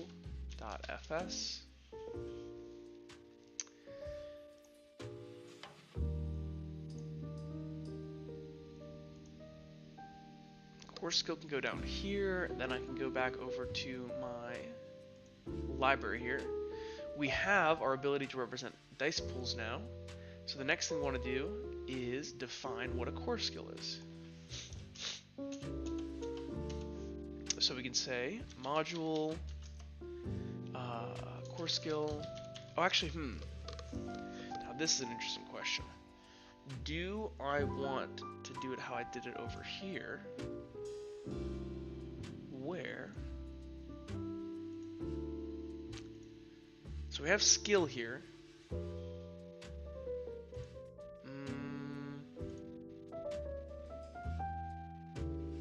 Yeah, so skill and core skill are different. Oh no, I'm sorry. So skill, I see what I did.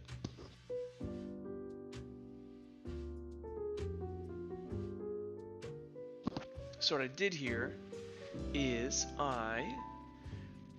because essentially I pulled out the common parts. So a skill, there's like 3 different kinds of technical skills in Fogent, but they all at their base have a skill name and their level associated with them. And so it looks like I extracted this out here into its own type, and then I went ahead and built up core skills and vocational skills from those, which is actually like the right way to do it. That is the right way to do it. That is 100% the right way to do it, because a skill is technically, it doesn't have to be the dice pool associated with it.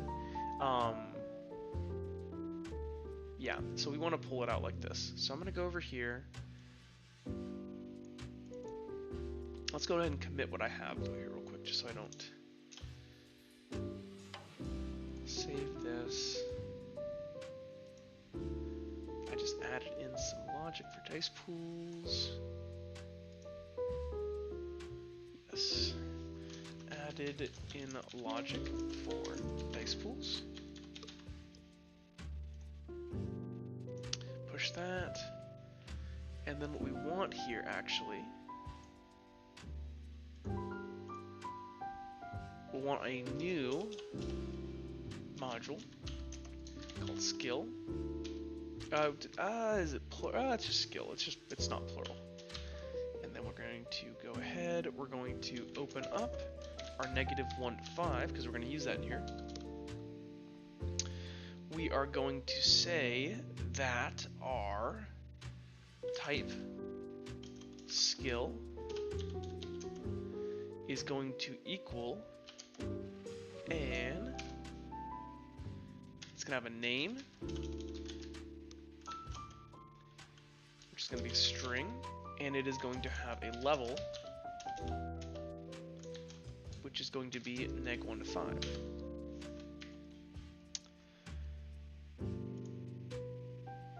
Nice. And then once we have a skill, we can define a core skill.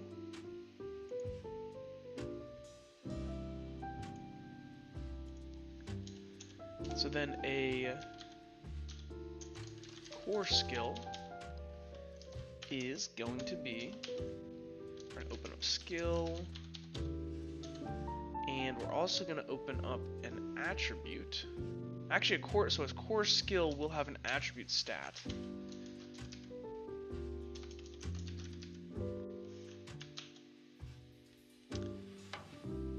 Actually, no, it won't have an attribute stat, it'll have an attribute. So then we can say type core skill, and a core skill is going to have in it a skill. There's going to be a skill, and it can have in it a governing attribute. So either strength, reflex, or intelligence, and it's just going to be an attribute. Nice. So now that we have the core skill here,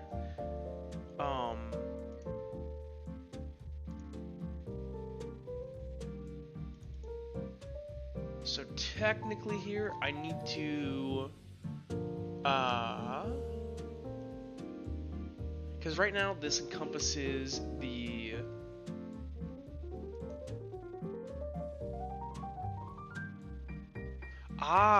okay, I take back what I said earlier. So the reason why I did what I did earlier, where I love when like you realize that you did something smart, you're past you. So the reason why over in, if I go back to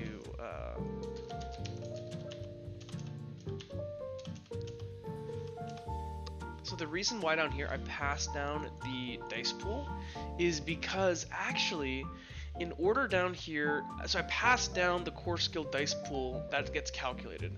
And the reason why I did that was because I basically, there are certain things that I'm not aware of down here. And since this is just UI, I don't want to pass down those additional things that I would need to do the calculation. But I do have, and if I'm not mistaken here, it was basically that I didn't want to pass down. So actually, hey, I actually think that is really smart.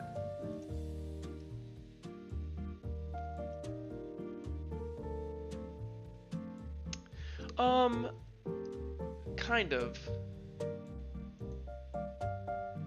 Kind of. Kind of. So what I did here, I think this is literally subjective at this point, but, yeah, this is completely subjective. Actually, I think technically it would have been better. So, as I frickin' just like grumble, what's going on here essentially is that up at the top of character, we're gonna want some kind of calculation to occur where it calculates these different dice pools, and then we're gonna pass down through the chains just the string or dice pool, just the result, and then we're gonna display it onto the UI. Now here what I did is I went ahead and I converted everything to a list of strings ahead of time and then pass it down. I think technically what I could have done over here, which would have been completely valid, is just to go ahead, delete this, just pass down the, just pass down the model, and then on the actual UI, that's where I call dice pool to string, and that's totally fine. Just a thought. Okay, so then, but I will want to end up doing it that way. So then for my core skill here, I actually don't need to worry about the dice pool that will result from it. That's going to get passed down to me.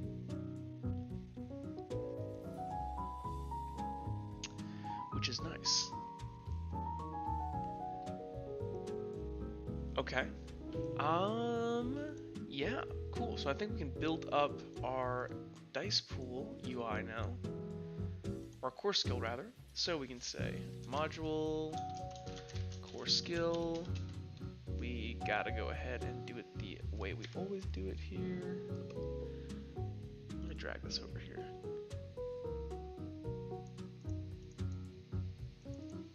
So here we can go ahead and do core skill. Okay, so the first thing we're gonna do, we're gonna drag in, we're gonna say open fallen, or or Fogent dot core skill. We're going to make a new type here. Our message here is going to be of type. What are the only things that can change here? So with our core skill, somebody can change their skill level. So we can do negative 1 to 5 message of negative 1 to 5 dot message. And then we're going to go ahead and define an init.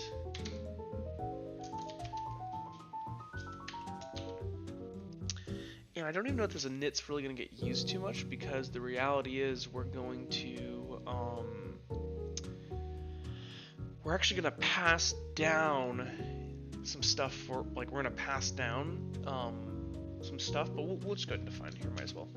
So then we're going to say our skill is going to equal a name of nothing.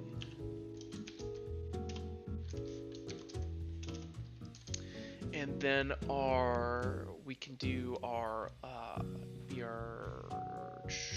level. What did I define this as over here in a Fogent Roleplay Lab? It has a level, okay. So I was right. So then its level is equal to the negative 1 to 5 dot init. And then we also have to include here our governing attribute, and that can just be our that can just be empty, because I don't think we have an empty attribute stat, do we? We do not. Okay, that's fine. Looks all good to me. And then we can go one layer deeper here. Go let update, and our update here is going to take in a message, and it's also going to take in a model, and we're going to set this equal here. We're going to match, and see, this is where I actually don't even know. We're going to do it here, but you could hypothetically remove these matches here and disregard the message and just have a smooth chain. Now that does make it harder to add things in the future, which could be a problem, so generally I don't do it that way, but we're just going to follow the standard format here. So take a message with negative 1 to 5 message, comes the message, and we're going to go ahead here and say that our model with we want to have our skill equal to, and then we're going to want to give this a new thing in here. So our skill, so our level, whoops,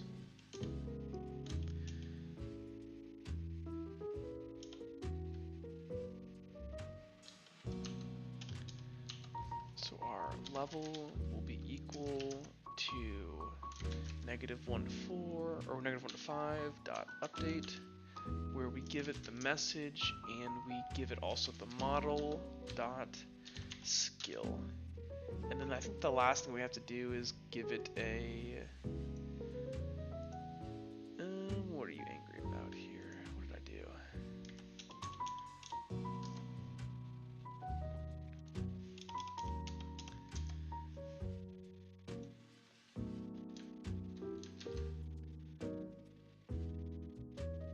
Oh, I have to give the assignment for name.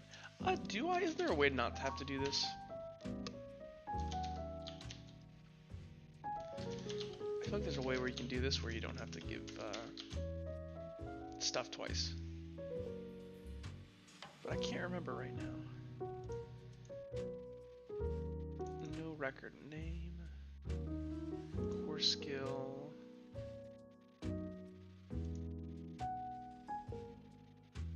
Stupid. It needs to be within here. I gotcha. Let me do this here. Drop this down. Drop this down. There, now it's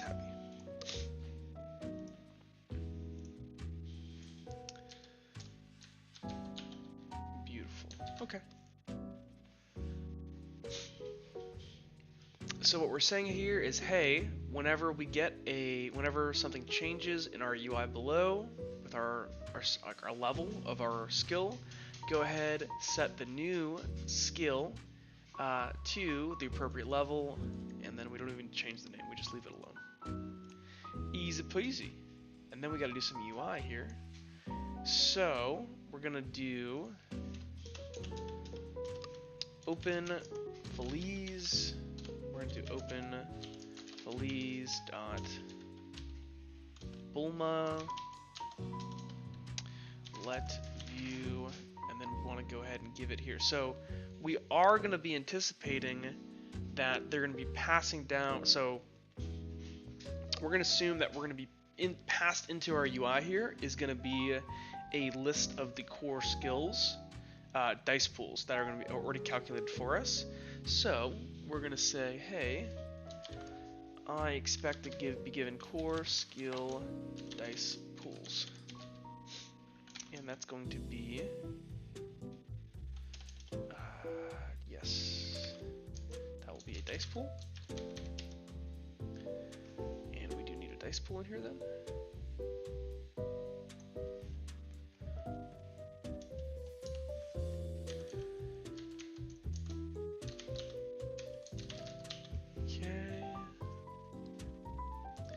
Also, I'm going to need a model and a dispatch, as always. And then with all this, we're going to do our trusty Bulma.columns. We're going to go ahead and give it here 3 things. So if we look back over at our UI that we're trying to mimic right, we want to have it so it says the name, the level, and then the dice pool. So we can do Bulma.columns, or column. We go ahead and give it the property here of some text, because it's going to be the name of the skill. And we just do model.skill.name. Then the next thing we can give it here is Bulma.column. And then we can go ahead and give it here. So this will be the actual this will be the view of the -1 to 5. Because if we look over here, we want it so it goes name, number,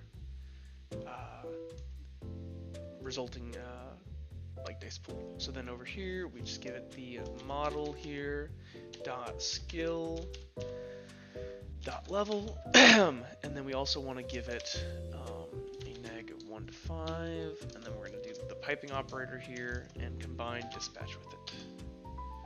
Oh, but we have to do message here. Perfect. So, last but not least here, we give this a, we gotta use this core skill dice pool up there. So we do Bulma dot column, and then we're gonna go ahead down here and just give it some text. Dot text, and then last but not least, we're just going to, actually we can do this. Because we want to convert the dice pool, right? So then what was the dice pool logic I had called? Dice pool to string. Beautiful. So we just say core skill dice pool, pipe it into this, and then pipe it into prop. Easy. Alrighty. So then I think that's it for our core skill here. So go ahead and save this. Let me check the chat if anybody's said anything here. Oh, hey, sorry, Oren. Here, I'm reading now. I'm back. A lot of organize. I'm living in the entropy house. Where are we at? Just out of curiosity, do you plan to have views that won't need dispatch? Yeah, you could. Absolutely, Oren. I had quite a few Because I mean, really, all a view is like that's like saying like, do you want anonymous functions that, or because you can kind of think about it where, it's just that, at that point it's just representing UI. Absolutely, it's just a function that represents UI. You could absolutely do that. I think I used that quite a few times in my other thing. It's just a good way to break things out. But yeah, you could absolutely have one that doesn't need dispatch. And I don't think there's anything wrong with it. Okay, so cool. We have this guy. Let's actually try to run this. I want to see what this looks like. So let's go ahead and go over to our app. I do think our view is going to be a little pissed here, though. Yeah, so we're going to have to do some trickiness with our view here. That's fine. So we can do core skill.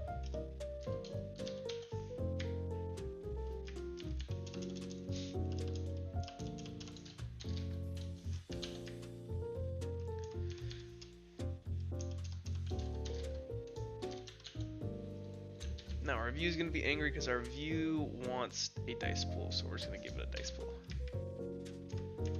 Because eventually this will be fed down by our higher up stuff. We can do Fogent, roleplay.lib, dice pool,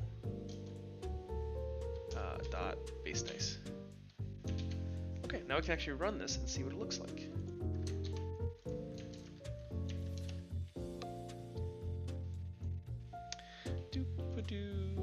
Oh, did I save?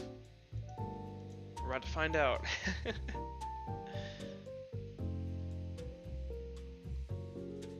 Also, does the stream look okay, guys? I see it's saying the stream's current bitrate is kind of lower than recommended. Is the stream bad?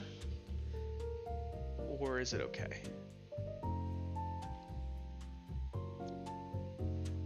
In terms of like quality or the voice quality. Looks good to you? Okay, then I'll just leave it. Seems fine? Okay. So, hey, would you look at this? So, I don't know why it's doing this part here. I think I do actually. I think it's like some CSS styling. But we do indeed have our dice pool. We can increase this. Oh, we don't have our freaking, hold on. I shouldn't do this, but I really want to see what it looks like here. Because then we can actually solve it. We're going to go over here to our core skill. And we're just going to cheat. We'll say lift, our lift skill. So now when I reload this, let's see, there you go. Now see, it's columns here like this. I'd expect this to be spelling out right. I think it's because you need to surround this in table, if I'm not mistaken. Let me check something real quick. Let's go ahead and look back at our old code where we did it the right way. Yeah, see, it uses columns here, and then I guess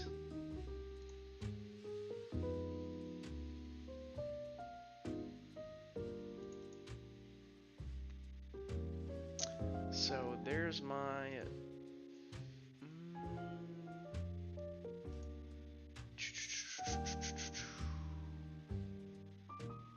okay, so it does core skill list here.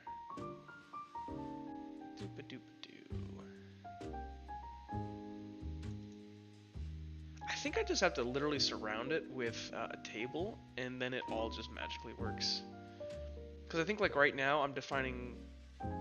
No, I don't think it should do that. I think here, just for my sanity here, I guess I'll throw content around it. If I'm not mistaken, content just it gives you like a center space in your actual UI here. I think that's exactly what it is. I think that's our problem. So we'll zip on over to. Got too many things open. Okay, I think if I just give it this, because I think it's just some like centering problems. Come on.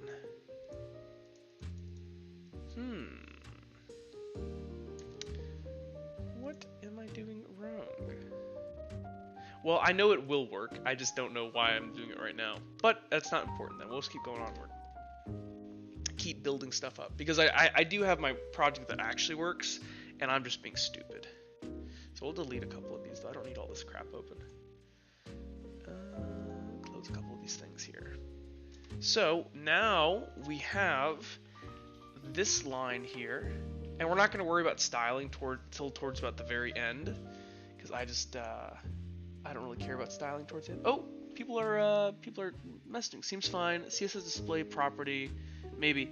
I think, you know what, Oren? I think it literally is that I just exactly. It's display stuff, but it doesn't actually, like, again, we don't really care, do we? Like right now, we're not really focusing on the styling and stuff. We just care right now about setting up the updates and setting up the business logic in our state. That's all we care about right now. So the next thing we're going to move on to, we're going to commit this because we're not stupid.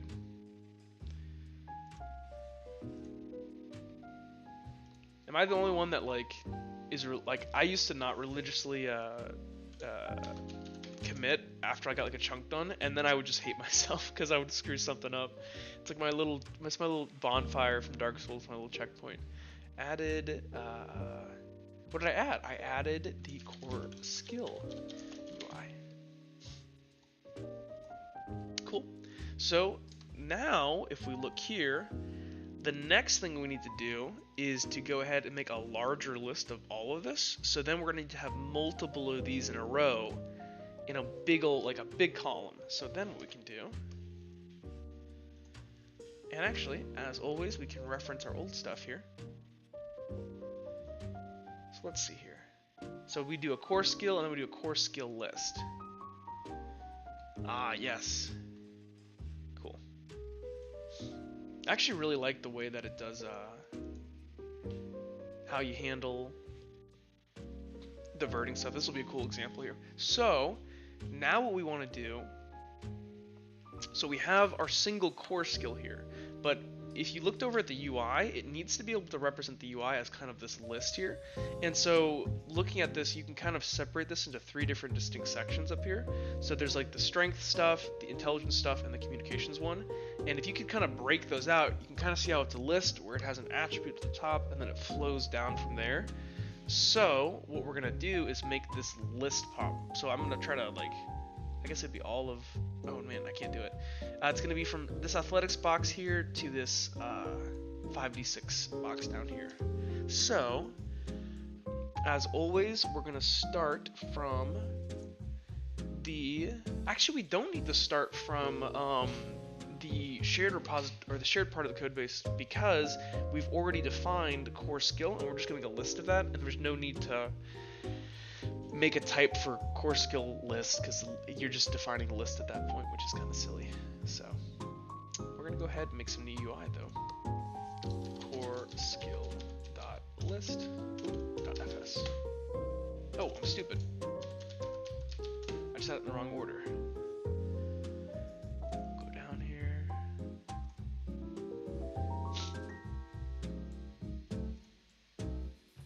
Nice. I just changed a bunch of, oh, I guess I just added some stuff. Okay. So we're going to go ahead, module core skill list.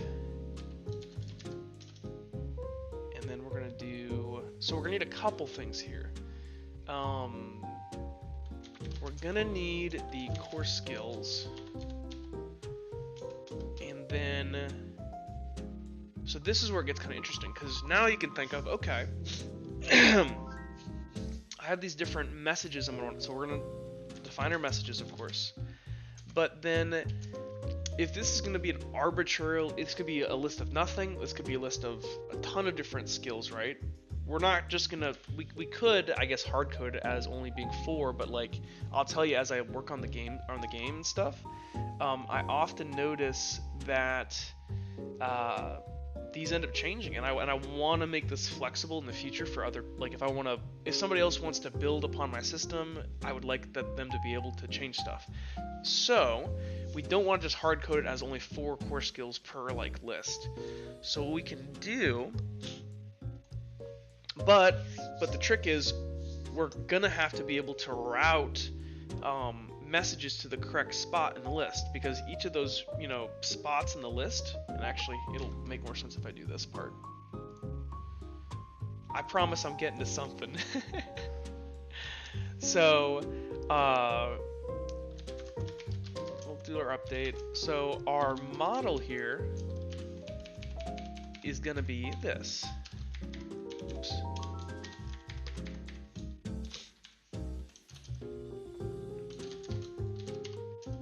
So it's gonna be a list of core skills, right? Oops, man.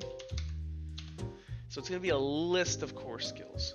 So how do we, how does the general know, hey, when I change this, like which core skill in the list do you want me to change? Like you told me, hey, from the bottom, the component, hey, something changed, goes up to the top, it gets dispatched to the top, and then the big update at the function, the big update at the top tries to run it. How does he know which of those things in the list that he needs to update? So what we do is we can go ahead, we say, hey, modified core skill at position. So we're gonna make a message that's saying, hey general, we're gonna go ahead and pass along with the core skill message which position in the list got changed. So we can say, oops, oh dang it, of, and we can just do an int tupled with a core skill dot message. So essentially, this is going to be the core skills message, the action that it wants, that the user took, but then this integer is going to correspond to the position within the list, within the larger core skill list, which is what we're defining, which is really cool. So,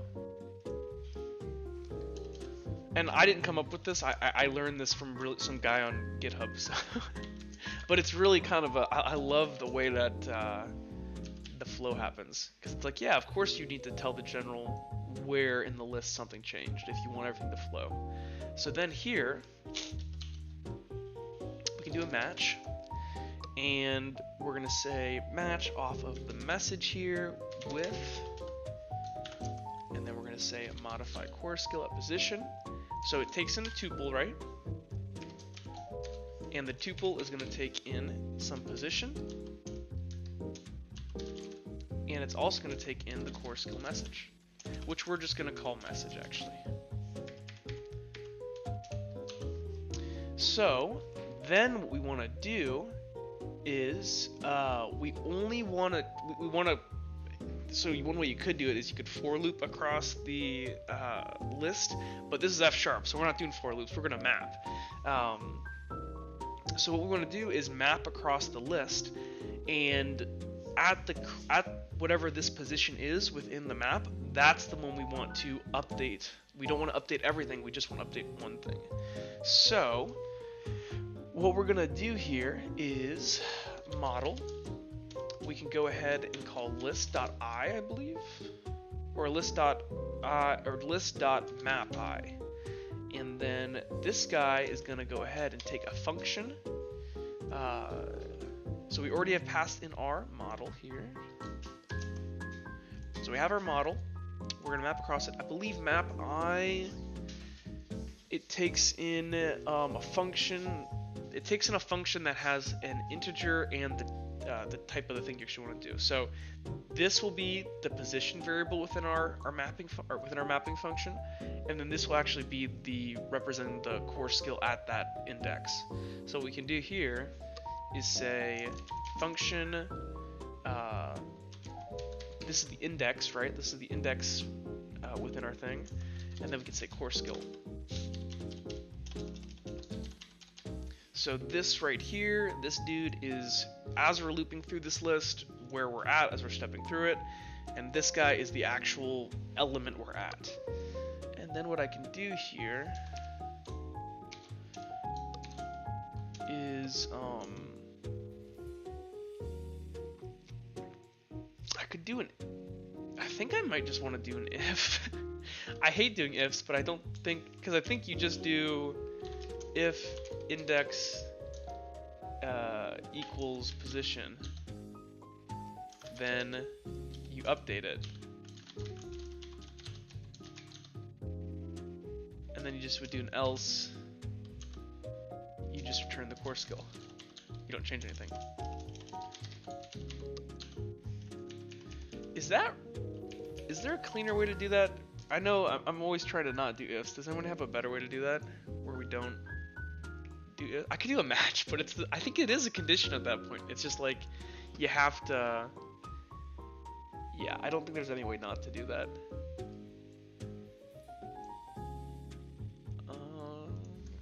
I do see a typo I made right here. I forgot to include this.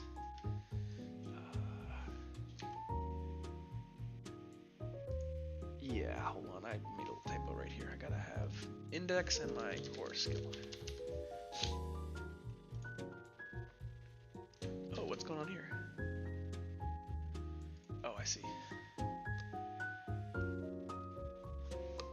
I want to do an update function. The update function takes in the core skill message, or that'll just be message now, and then it will take in the core skill.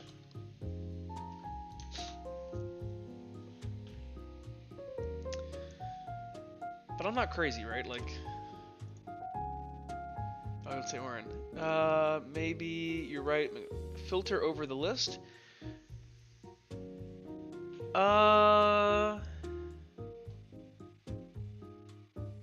Because filter, what's the definition of filter?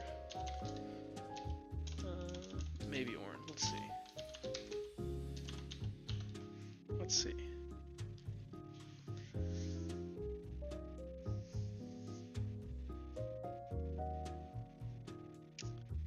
But I don't want to filter it because I want the list to remain like, you can kind of think about it as like I only want to change the thing where my index matches my position. So wherever the general was told to change something, as a list across it, that's the only position I want to change something out. Otherwise, I don't want to change anything. I just want to leave the list alone. So I want to preserve, because I think filter would filter out the things that I don't want. Like, it would filter out extra stuff, which is not what I want to do. I actually want to keep some stuff. So I don't think... I think it is just an if. I think you need an if there.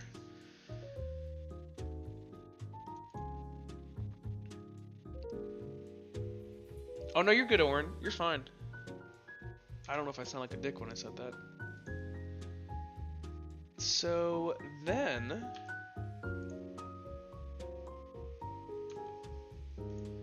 we're gonna do... what's the next thing we gotta do? We gotta do our view, but first gotta fix this. Core skill's not defined. Are you sure about that, sir? There we go. Okay. I just missed something. Let view, and our view is going to take in Schmeagle, my friend. What do you want? Get up here, guy. Come on, hop up in my lap. Okay, so good dog. So now, if we remember from our core skill here, we do pass down the core skill dice pool. So within the list above, it will need a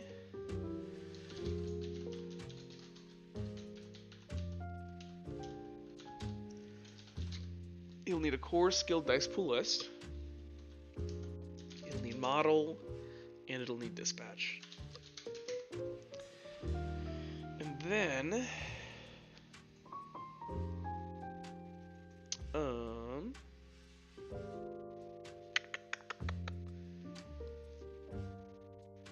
yes, this is all I should need.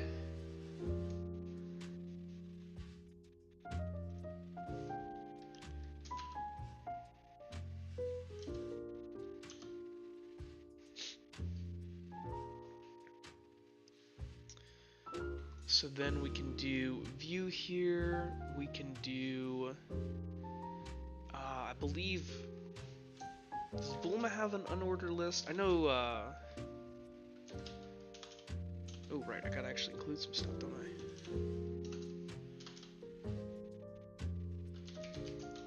Open Feliz, open Bulma.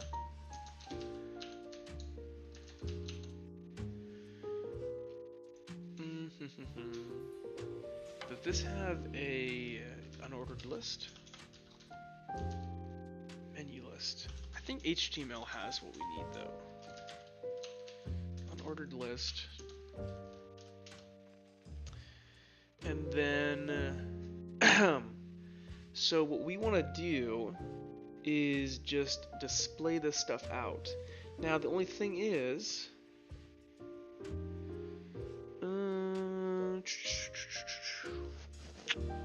hi Schmeagle. Hey buddy, how are you doing?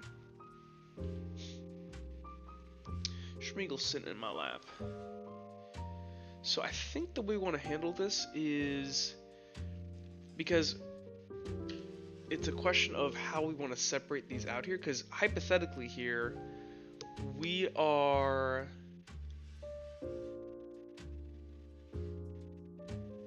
Yeah, so what I'll do here is just handle it for this one case, and then in the level above, I'll have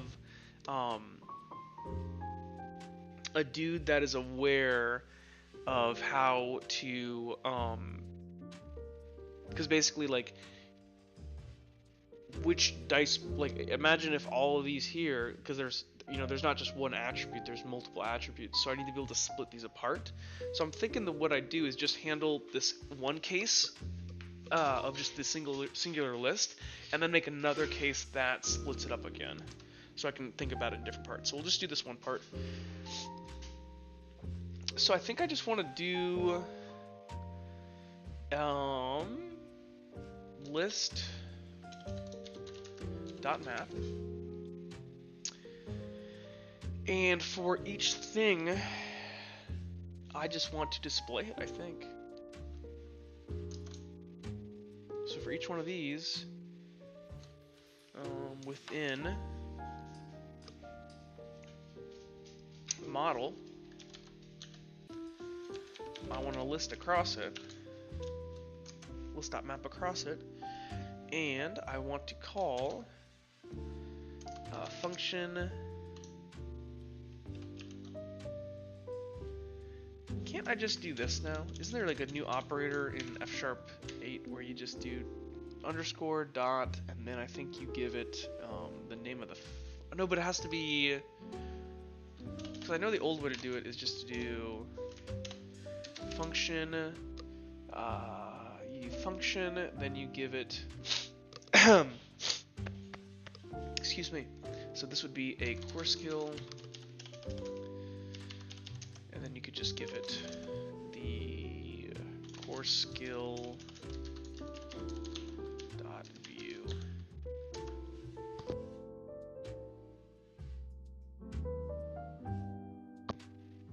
Oh.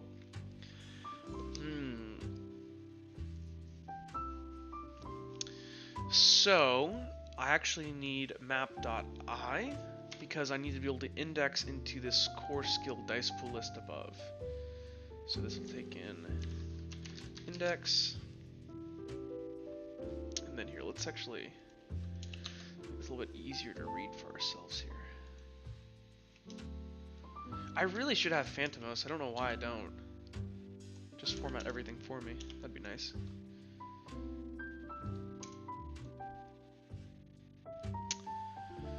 Then we got our dice pool here, so yeah. So we want to match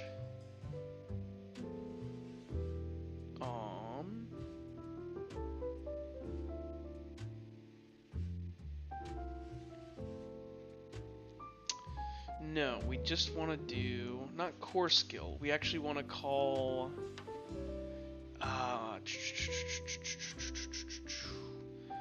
modify core skill at position, and then give it the positions we just defined. So then index goes into here, and then we give it the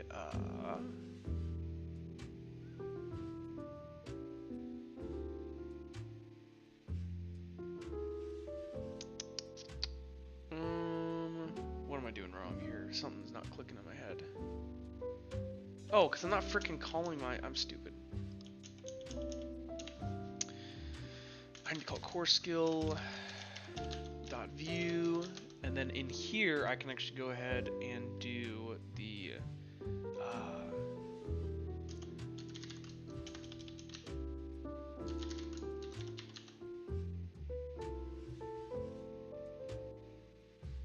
core skill,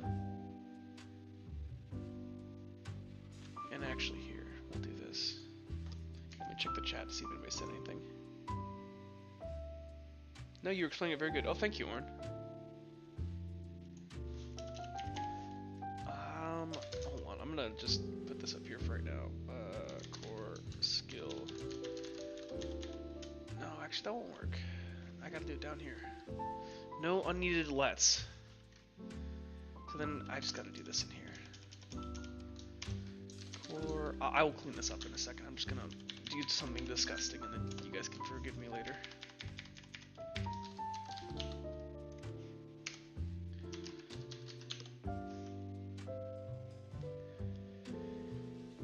Okay, I got that, and then I need to give it something else here. I need to give it the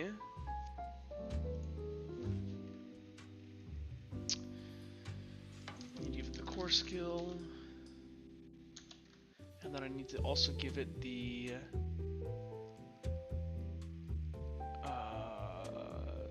dispatch.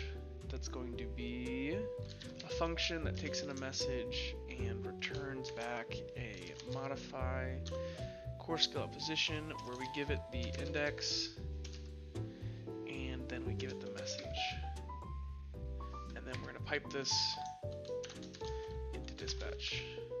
Yes? No? Why are you angry? No overloaded for match UI. Ah, yes. Yes, yes, yes.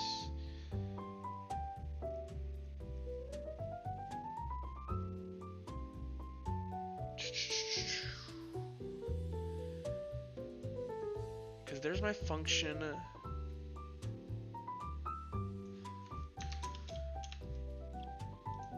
Oh, right. Actually, I do have it right. I just need to, because this already is a list of React elements. Oh, we're close. Hold on. So, essentially, we don't need the bracket arrays around it because we already are doing that. And then our core skill thing here.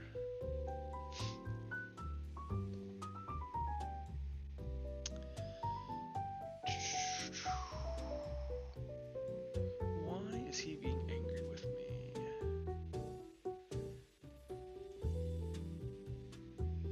See, I know this works. This should work. Hold on, why are you getting angry at me? Explain yourself.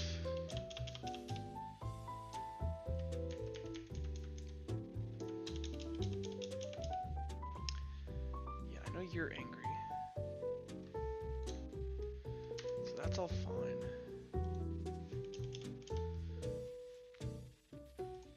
Is it because it doesn't know what core skill view is?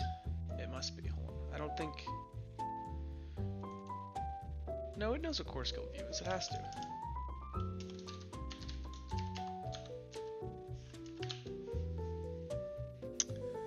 Why are you angry?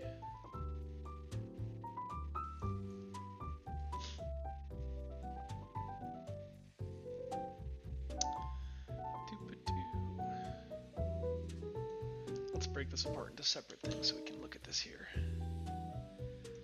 Why are you angry at me, sir?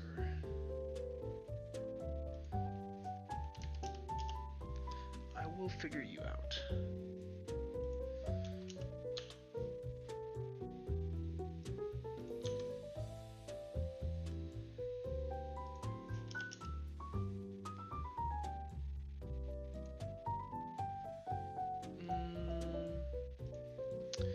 Maybe let's give the compiler a little bit more information so it can figure it out for us.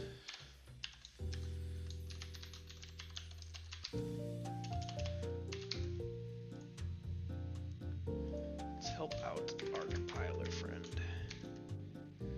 Let him do all the heavy lifting for us.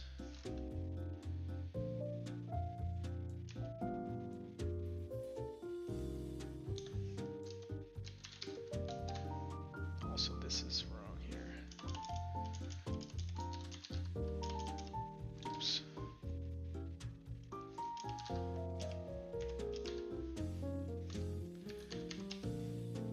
Oh, I see why, because it doesn't know what a dice pool is.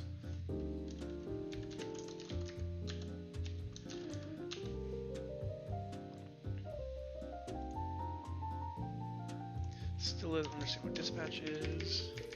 We'll fix that for him. Is a...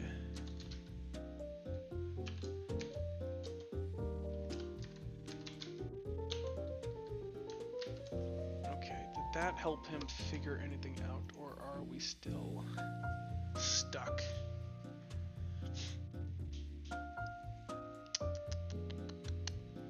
Doopa-doopa-doo. That all looks right, and then it doesn't understand what it's returning. So you are returning a core skill list.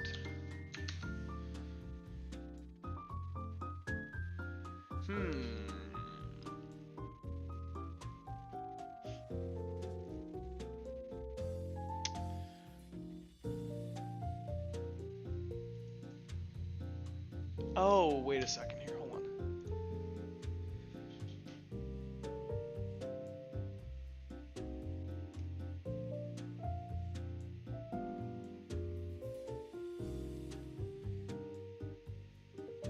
Hold on here.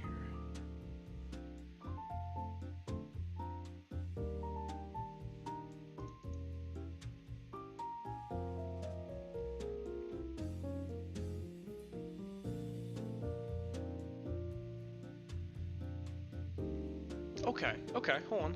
So there's, I think I was looking it up, so there's actually map I2.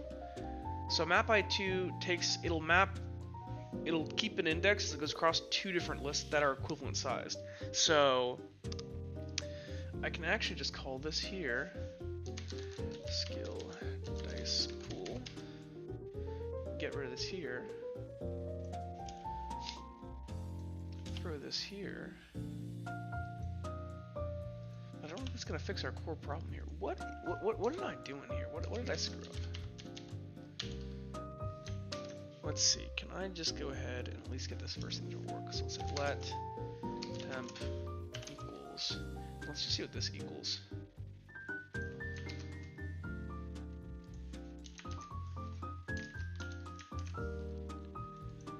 So that is a fable.react.element list. And what does this guy take?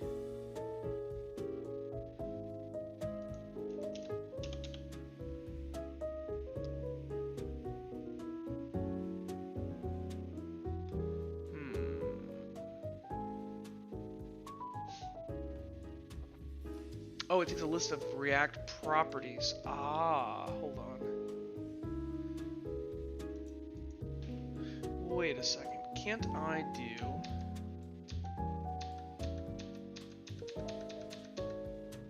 Am I crazy or does this work?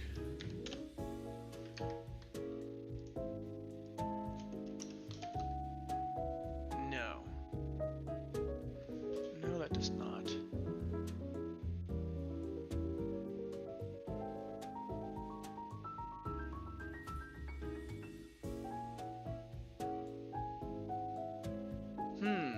I should not be having this much trouble with this. I'm doing something really stupid.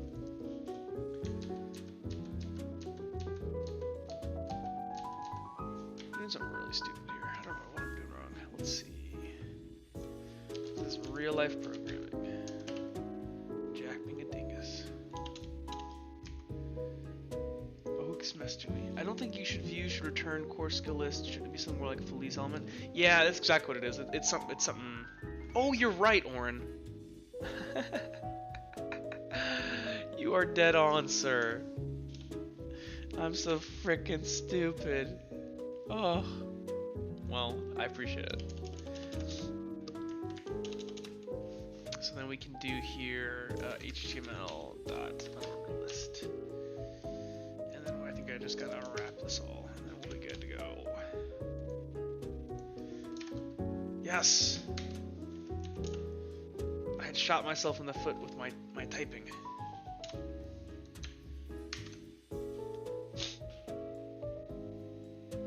Okie dokie. So hypothetically, this should just work now. So let's see, does everything make sense? So we have our messages, just the ones below. We have an empty list to start with. And then we update it if it modified the position, we update it. Otherwise, we don't. And then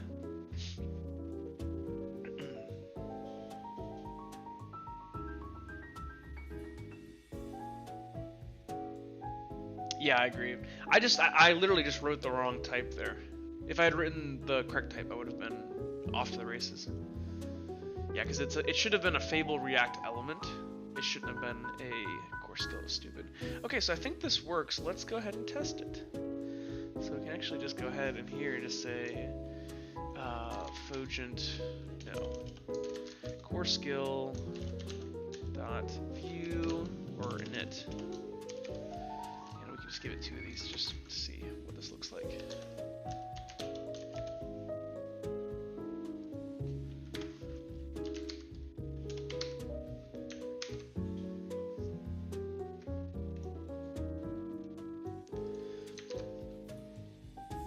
Save everything real quick.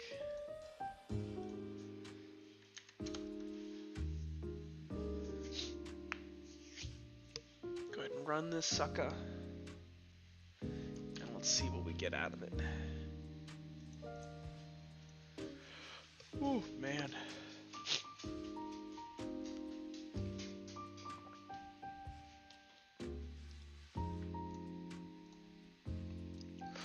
Schmeagle, no. Get down.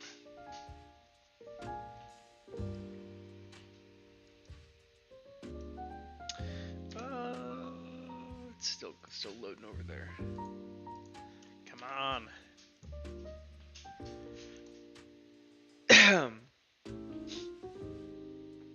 It's doing fight. Yeah, so I think they replaced in version 4 of SafeStack, I think they were using Webpack, but now they use Vite.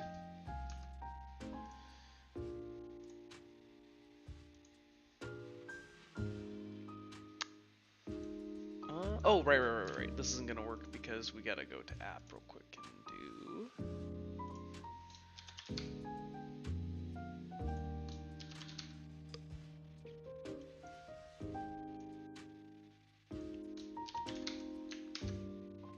Okay, now we can look. Let's see. We should see 2 of these now.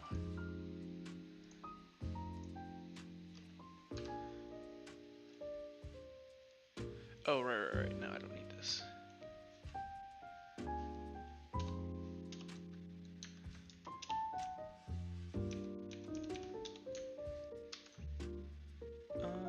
Why is this getting angry at me now? Oh, did I not call it the right thing over here? No, I did. Why are you angry at me, sir? Type mismatch. Oh, right. Now this guy needs a... I gotcha. Because this guy's expecting a list of these. So we will give him a list.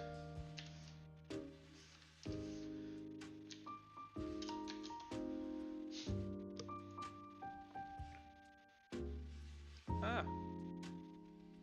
It's pretty jank, but we're developing, so I don't care.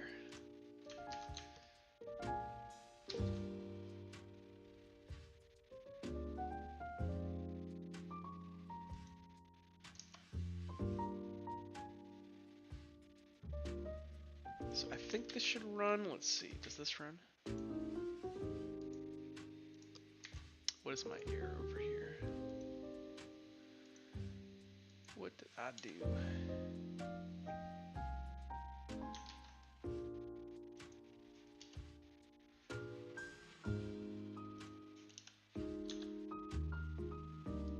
What is going on here?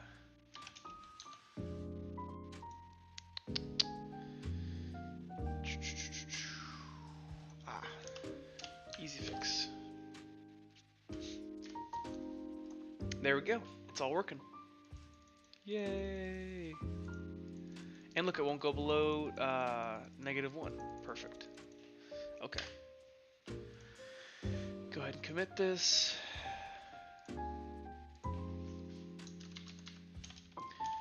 Added core skill list.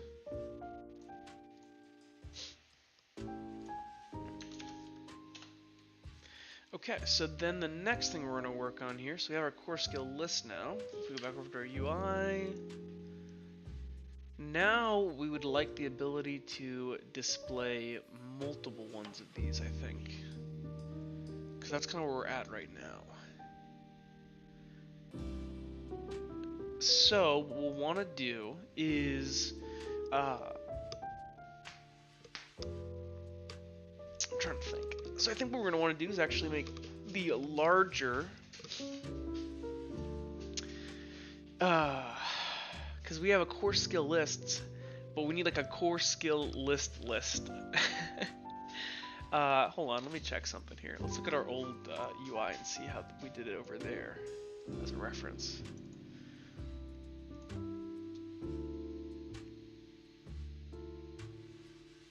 Because I think what we did over here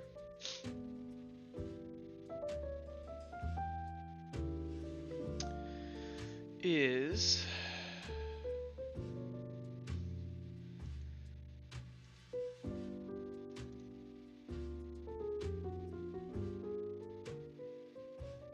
what are we doing here? Core skill list, which is a bunch of core skills, yeah.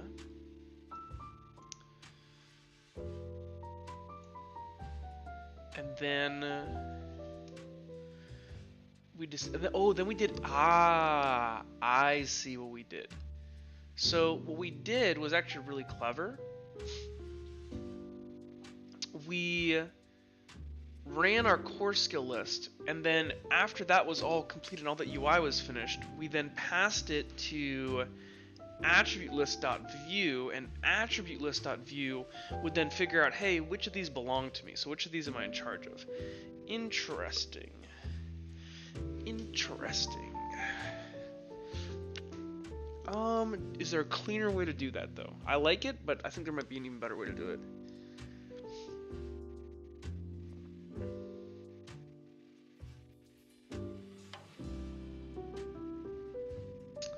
I think there might be an even better way. Like, I'd like to actually, you know what it is? You want to handle,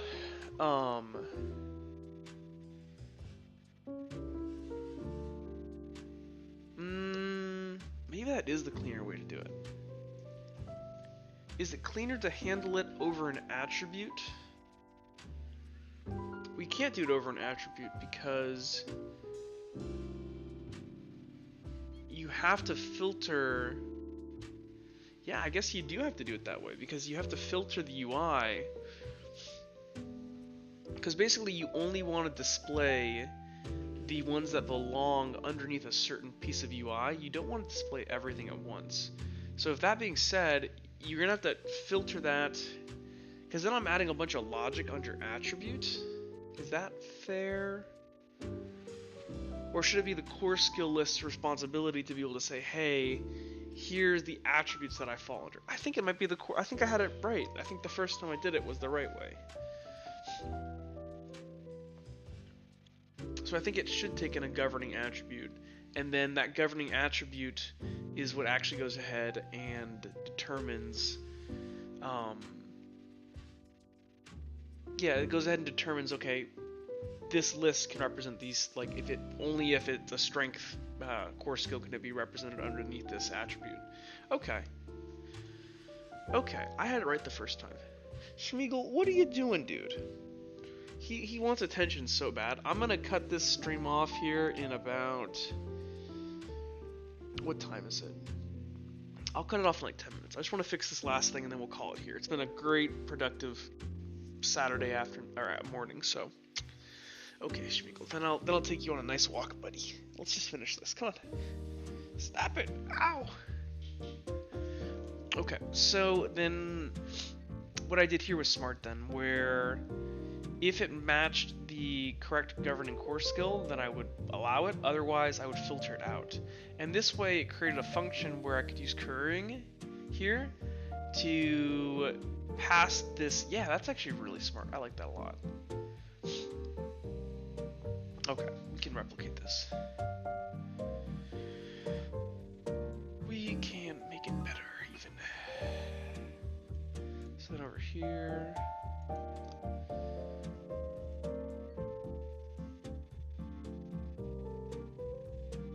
So what we can do here is say governing attribute.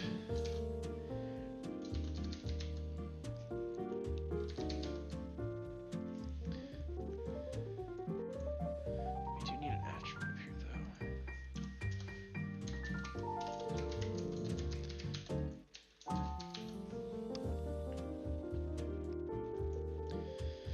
Okay, and then we just say here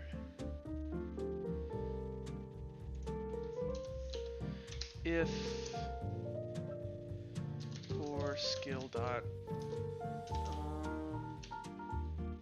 does it know not know what this is?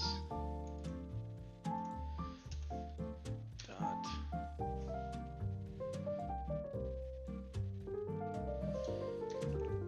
governing attribute equals the attribute,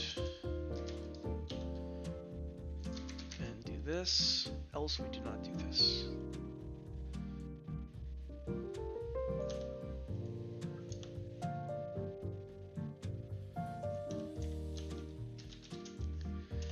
Else we return HTML dot.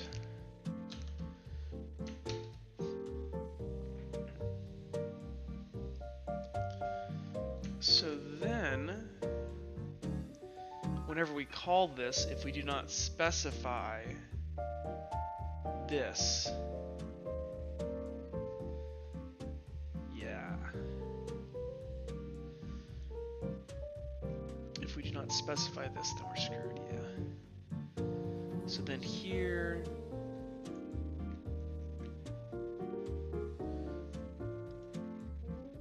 actually I think this will actually run right now because I think our string is empty. So if I say, let's just go over here. I believe this guy just needs one additional argument.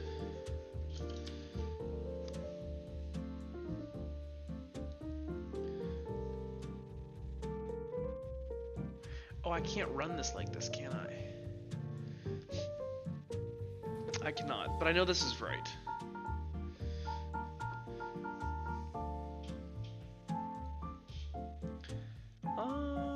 Is there a clever way I can do this real quick so I can end the stream? Schmeagle, you gotta get down, buddy. I'm sorry.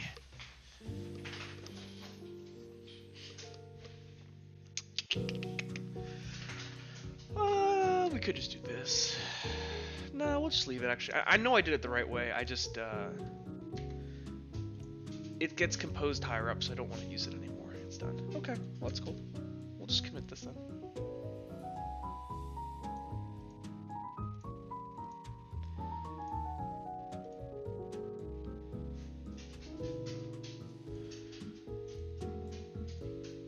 Added logic to filter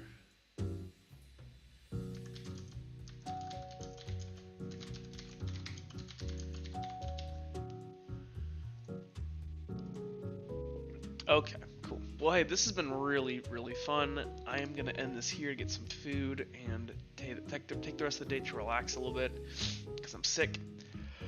Thanks for listening, everybody.